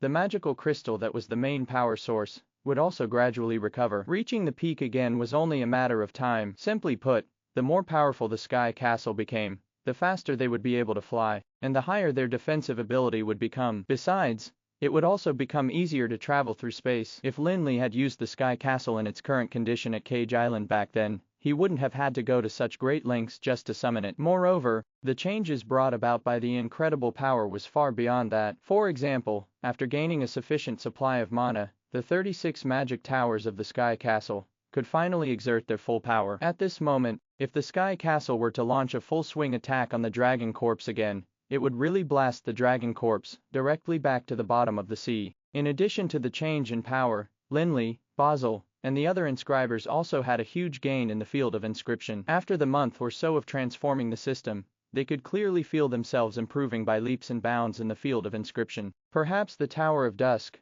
would have a large number of genuine masters of inscription in a short period of time. After the transformation of the power system of the Sky Castle was done, the repairs of the Sky Castle also gradually drew to a close. Of course, it was merely removing damage. Transforming the Sky Castle into the Sky Garden was not that simple. Lin Li also did not have enough materials to support the large-scale transformation of the Sky Castle for the time being. After testing the results of the transformed power system of the Sky Castle, Lin Li began to ponder the next goal of transformation, which was the Sky Castle's attack systems. Stronger power meant a faster speed and higher defense, but that was not enough to satisfy Lin Li. He didn't want to control the Sky Castle and slip into a passive state of only being able to run or get beaten. A powerful offensive system was absolutely indispensable for the Sky Castle. The Sky Castle's striking power was already considered impressive in the eyes of the general public, as it could even severely wound the terrifying ancient Dragon Corpse. However, Lin Li knew very well in his heart that the power of the Sky Castle was definitely insufficient for the situation that he would have to face in the future. In fact, Lin Li had read from some of the information about the Sky Castle that the offensive power of the former Sky Castle had not been that weak. Apart from the conquering Mageth and the 36 magic towers, it also had countless powerful magic weapons, as well as a large number of attacking Mageths and alchemy arrays. However, the Sky Castle now seemed to have been robbed by thieves, as it barely had any powerful magic weapons left, and a large number of key materials was missing from the attacking Mageths and alchemy arrays. In fact, Lin Li also wanted to obtain it. Osric was probably the only one who could achieve that. Lin Li also remembered that, when he was in Osric's mausoleum, he had once faced a wall full of magical crystal cannons, which probably amounted to a sum of thousands. Those magical crystal cannons were much stronger than those created by the Dwarf Kingdom now. However, in order to enter the mausoleum back then, Lin Li and Andoin had no choice but to destroy the magical crystal cannons. The magical crystal cannons were just an example. There had to have been more items or materials from the Sky Castle and Osric's mausoleum. However, they had been used elsewhere by Osric. At the thought of that, Lin Li developed an idea. He would empty out Osric's mausoleum when he had the time to visit again. He reckoned that the materials required for the modification of the Sky Castle would definitely be replenished greatly that way. However, Lin Li did not intend to go to Osric's mausoleum again for the time being, and he felt that finding a way to increase the attacking power of the Sky Castle was the most important thing. There were some things that were difficult to restore, but there were some things that could be satisfied with the current strength of the Tower of Dusk, such as the magical crystal cannons. Hence, Lin Li allowed Gavin to take charge of placing another large order for magical crystal cannons with the Dwarf Kingdom, which would be used to supplement the attack power of the Sky Castle. In addition to the magical crystal cannons, Lin Li also thought of a powerful weapon called the Sky Breaker, which existed at the end of the Dark Age. Rumor had it that it was so powerful that it could even blast the Sky Castle. Although it might be a bit exaggerated to say that it could blast the Sky Castle, it was proof of the massive power of the Sky Breaker, which could break the defense of the Sky Castle. Otherwise, there wouldn't have been such a rumor. When Lin Li was inaugurated as the president of the Guild of Magic, the arbitrator Apophis had once sent him a congratulatory gift, which was a sketch for the creation of the Sky Breaker. The method of creation of the Sky Breaker had been lost in the Dwarf Kingdom for thousands of years, and Lin Li believed that the sketch would definitely entice the Dwarf Kingdom. Of course, Lin Li would not be foolish enough to send the sketch to the dwarves. Instead, he only copied half of the sketches and got Gavin to arrange for someone to send it to the Dwarf King Odin. He believed that with Odin's eyesight, he would definitely be able to distinguish the authenticity of the sketch. Before Lin Li said anything, the Dwarf Kingdom would definitely come begging the Tower of Dusk to create the Sky Breaker. Apart from the magical crystal cannons and the Sky Breaker, Lin Li also decided to exploit the Gilded Kingdom. During the battle on Cage Island, the Dragon Corps had attacked the Gilded Kingdom and put them in a miserable state, but Lin Li witnessed how powerful the cannons of their battleships were. After all, the Gilded Kingdom was a maritime force, that had a heritage of thousands of years, and could dominate the endless ocean, that was full of danger and crises, so how could they not have any good technology? However, it was not an easy thing to get the Gilded Kingdom's battleship cannons. After all, the Tower of Dusk and the Gilded Kingdom obviously had a hostile relationship. The people of the Gilded Kingdom were no fools, so how could they allow their enemies to be equipped with their strongest weapons? When Cantori of the Gilded Kingdom asked for help from the Tower of Dusk and the various forces of the Breezy Plains, he had promised them a large number of conditions. Although the Tower of Dusk and the Gilded Kingdom did not have a good relationship, the Gilded Kingdom dared not go back on their word as long as they didn't fall out completely. The key point was the negotiation. Hence, for the sake of the Gilded Kingdom's battleship cannons, the Tower of Dusk nevertheless sent out a team of talented negotiators to discuss with the Gilded Kingdom the purchase of the battleship cannons. He believed that with the wits of the sly old man Jarian, it would only be a matter of time before he brought the Gilded Kingdom's cannons back. After sending Jarian and the team of negotiators away, Lin Li didn't delay for a moment. He immediately started his other plan, and that was to transplant the Tree of Eternity. Lin Li had obtained the first Seed of Eternity in the central tower of the Sky Castle, but it had already been dead when he obtained it. Later on, he'd only managed to revive the seed with the power of a section of the branch of the Tree of Eternity. After that, Lin Li had planted the Seed of Eternity at the back of the Tower of Dusk, and now it had grown into a small sapling. However, what Lin Li hadn't expected was that he would actually obtain another Seed of Eternity, which had undergone a drastic change when he explored the Sky Castle for the second time. That reminded him of a legend from the Endless World, which stated that the High Elves were born under the Tree of Eternity, bringing about an unprecedented and prosperous dynasty, which ruled the world. Therefore, Lin Li developed an idea at that time to plant both Trees of Eternity and observe the development that the Tower of Dusk would undergo under the power of the two trees. However, with the current situation on the mainland, it was clearly not too safe to keep the Tree of Eternity planted in the Tower of Dusk. After all, Lin Li could not stay there for long. Besides, he had to resort to some means to increase the attack power of the Sky Castle. Hence, Lin Li thought of planting two Trees of Eternity in the Sky Castle. If there were two Trees of Eternity on the Sky Castle, they would still be a good offensive method for the Tower of Dusk even if the saplings were still worlds apart from mature trees. Under the power of the Tree of Eternity, the Mageths and alchemy arrays of the Sky Castle would undergo qualitative changes. Even the Mageths that originally had ordinary power would be able to increase their power by tenfold. In particular, the 36 magic towers had originally been the most powerful magical weapons on the Sky Castle, but due to the lack of mana provided by the power source, their power could not be fully exerted. Now, Lin Li had an additional power source for the Sky Castle, and adjusted the power system, allowing the magic tower to obtain sufficient mana. At the same time, under the influence of the power of eternity, the power released from the offensive spells would also change qualitatively, just like how the power of the magic spells cast by legendary mages and sanctuary masters would be worlds apart. The two Trees of Eternity could not only make the magic tower obtain more mana, they could also reduce the consumption of mana and allow the recovery speed of the power source to increase. The effects might not be obvious in the short term, but it was undoubtedly beneficial to the Sky Castle. Of course, in addition to the many benefits to the Sky Castle, the existence of the two Trees of Eternity would also be an advantage to the mages who studied and lived in the Sky Castle. Although it was said that the growth of the two Trees of Eternity would not happen overnight, the essence of that eternal power was still the same. When enveloped by the power of the Tree of Eternity, the Sky Castle will become a huge meditation land, and every mage would definitely obtain unimaginable benefits. Hence, after the transformation of the power system, Lin Li immediately proceeded to transplant the Tree of Eternity. As a sanctuary powerhouse, that posed no difficulty to Lin Li at all. He just had to incorporate the sapling of the Tree of Eternity into his domain world, and then transplant it to the Sky Castle. However, when planting another Seed of Eternity, Lin Li happened to encounter a small problem. That Seed of Eternity had undergone a life and death situation. Although it had massive vitality, its power still contained a vague tinge of undead aura that was not added by external forces, but was formed by the tree itself. Lin Li could not remove it all even with holy light. At last, Lin Li finally thought of a solution when planting the Seeds of Eternity, and that was to use a Mageth to single out the undead power and send it to the psychic array. Although the psychic array was no longer as powerful as before,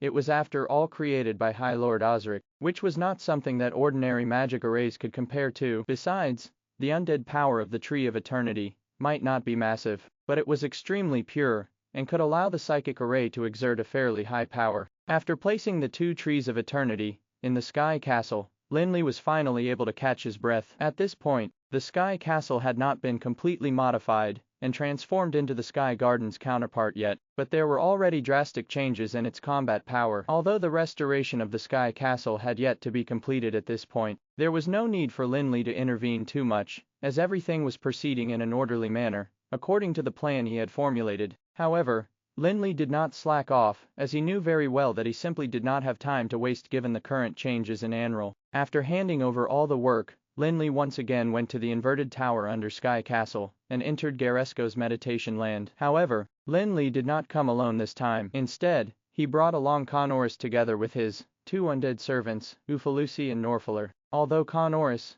Ufalusi, and Norfaler hadn't stepped into the sanctuary realm, they were currently Lin Li's best assistants. The reason that Lin Li brought the three of them to the meditation land was not that he wanted to go there to accumulate mana, but to fully explore the meditation land. In the meditation land created by Garesko, there were numerous sanctuary-level prehistoric magical beasts. Although Lin Li wasn't afraid of them, he also didn't want them to affect his exploration. Moreover, in that battle on Cage Island, Lin Li could also tell that Conorus and his two undead servants had all reached a bottleneck. If they could never break through it, the help they could provide Lin Li with in the future would become smaller. After all, the enemies that Lin Li would face in the future were all sanctuary powerhouses, and there might even be enemies that were as strong as the Dragon Corpse. Therefore, while improving his own strength, Lin Li also had to improve the quality of assistance that he would be receiving. Besides, Conorus and the undead servants had already reached the peak of the legendary level, and were only a step away from stepping into the sanctuary realm. They were undoubtedly the best candidates to help advance. As soon as they stepped into the meditation land, Conorus and the two undead servants were stunned by the infinite power of the sanctuary realm. Although ordinary sanctuary masters would not be able to beat them in combat power, the sanctuary realm aura here was too excessive. Is this the meditation land of Garesko? Conorus had always claimed to be knowledgeable, but at this juncture, his tone was apprehensive. He lowered his voice and complained softly as if he was afraid of attracting the attention of those sanctuary-level magical beasts. What is Garesko doing? Why did he raise so many sanctuary-level magical beasts in the meditation land? Faint sounds of bones knocking against each other were coming from Ufalusa's body, and the soul fire in his eye sockets was flickering like it was getting blown by the wind. Upon hearing Conorus' complaints, he couldn't help but say in a hoarse and shaky voice, "Respected master, were these sanctuary-level magical beasts left behind to you by Garesko?" Norfaler was the only one who had an icy cold expression, and he was standing silently behind Lin Li. However, he was already clenching the hilt of his sword tightly in his hand. He was actually just as nervous. After all, although he was only a step away from the sanctuary realm,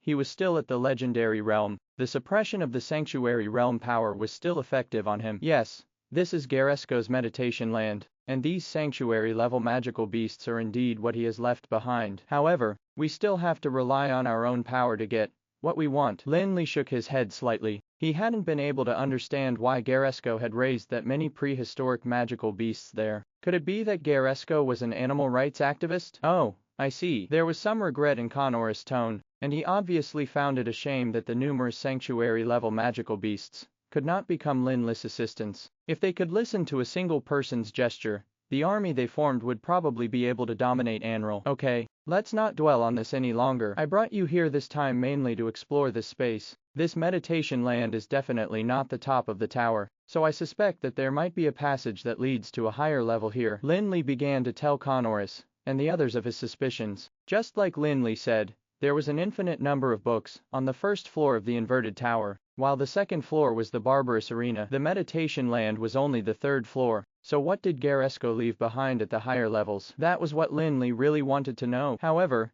this space was simply a small world, and in the face of countless sanctuary-level magical beasts, Lin Li did not know where to start his search. If he were to search the entire world, he would waste plenty of time, and he would also have to destroy all the sanctuary-level magical beasts in the space. Garesko has raised so many sanctuary-level magical beasts here, he definitely doesn't treat them as pets. Are they the ones guarding the entrance to the passage? Conorus guessed with a frown. If they weren't watchdogs, they couldn't possibly be prey. However, there was still a problem with Conorus' guess. If the sanctuary-level magical beasts were meant to watch the entrance, they should be able to guess the location of the entrance of the passage based on the distribution of their territories. However, after being in the meditation land for such a long time, Lin Li hadn't seen any pattern as if the magical beasts were wild, and were simply occupying territories based on strength without any purpose. These magical beasts are probably just a barrier for the people who are entering. If the passage really exists in this space, I'm afraid we will have to start with the strongest of these magical beasts. In a moment of helplessness, Lin Li had no choice but to think of a stupid solution, which meant that he would have to fight the few strongest magical beasts. Of course, if they were lucky, they might be able to find the passage after killing the first magical beast. Otherwise, it would be more troublesome. Lin Li had spent a long time in the meditation land, and apart from meditating and accumulating mana, he could use his mental strength to continuously explore the space. Although he could not find the passage to the next level during the exploration, he had gained a generic understanding of the magical beasts in this space. Hence, Lin Li took Connorus and the two undead servants straight to the meditation land without much delay. Thank you for watching Mystic Realms Recap. Please like, share and subscribe. Have a great day.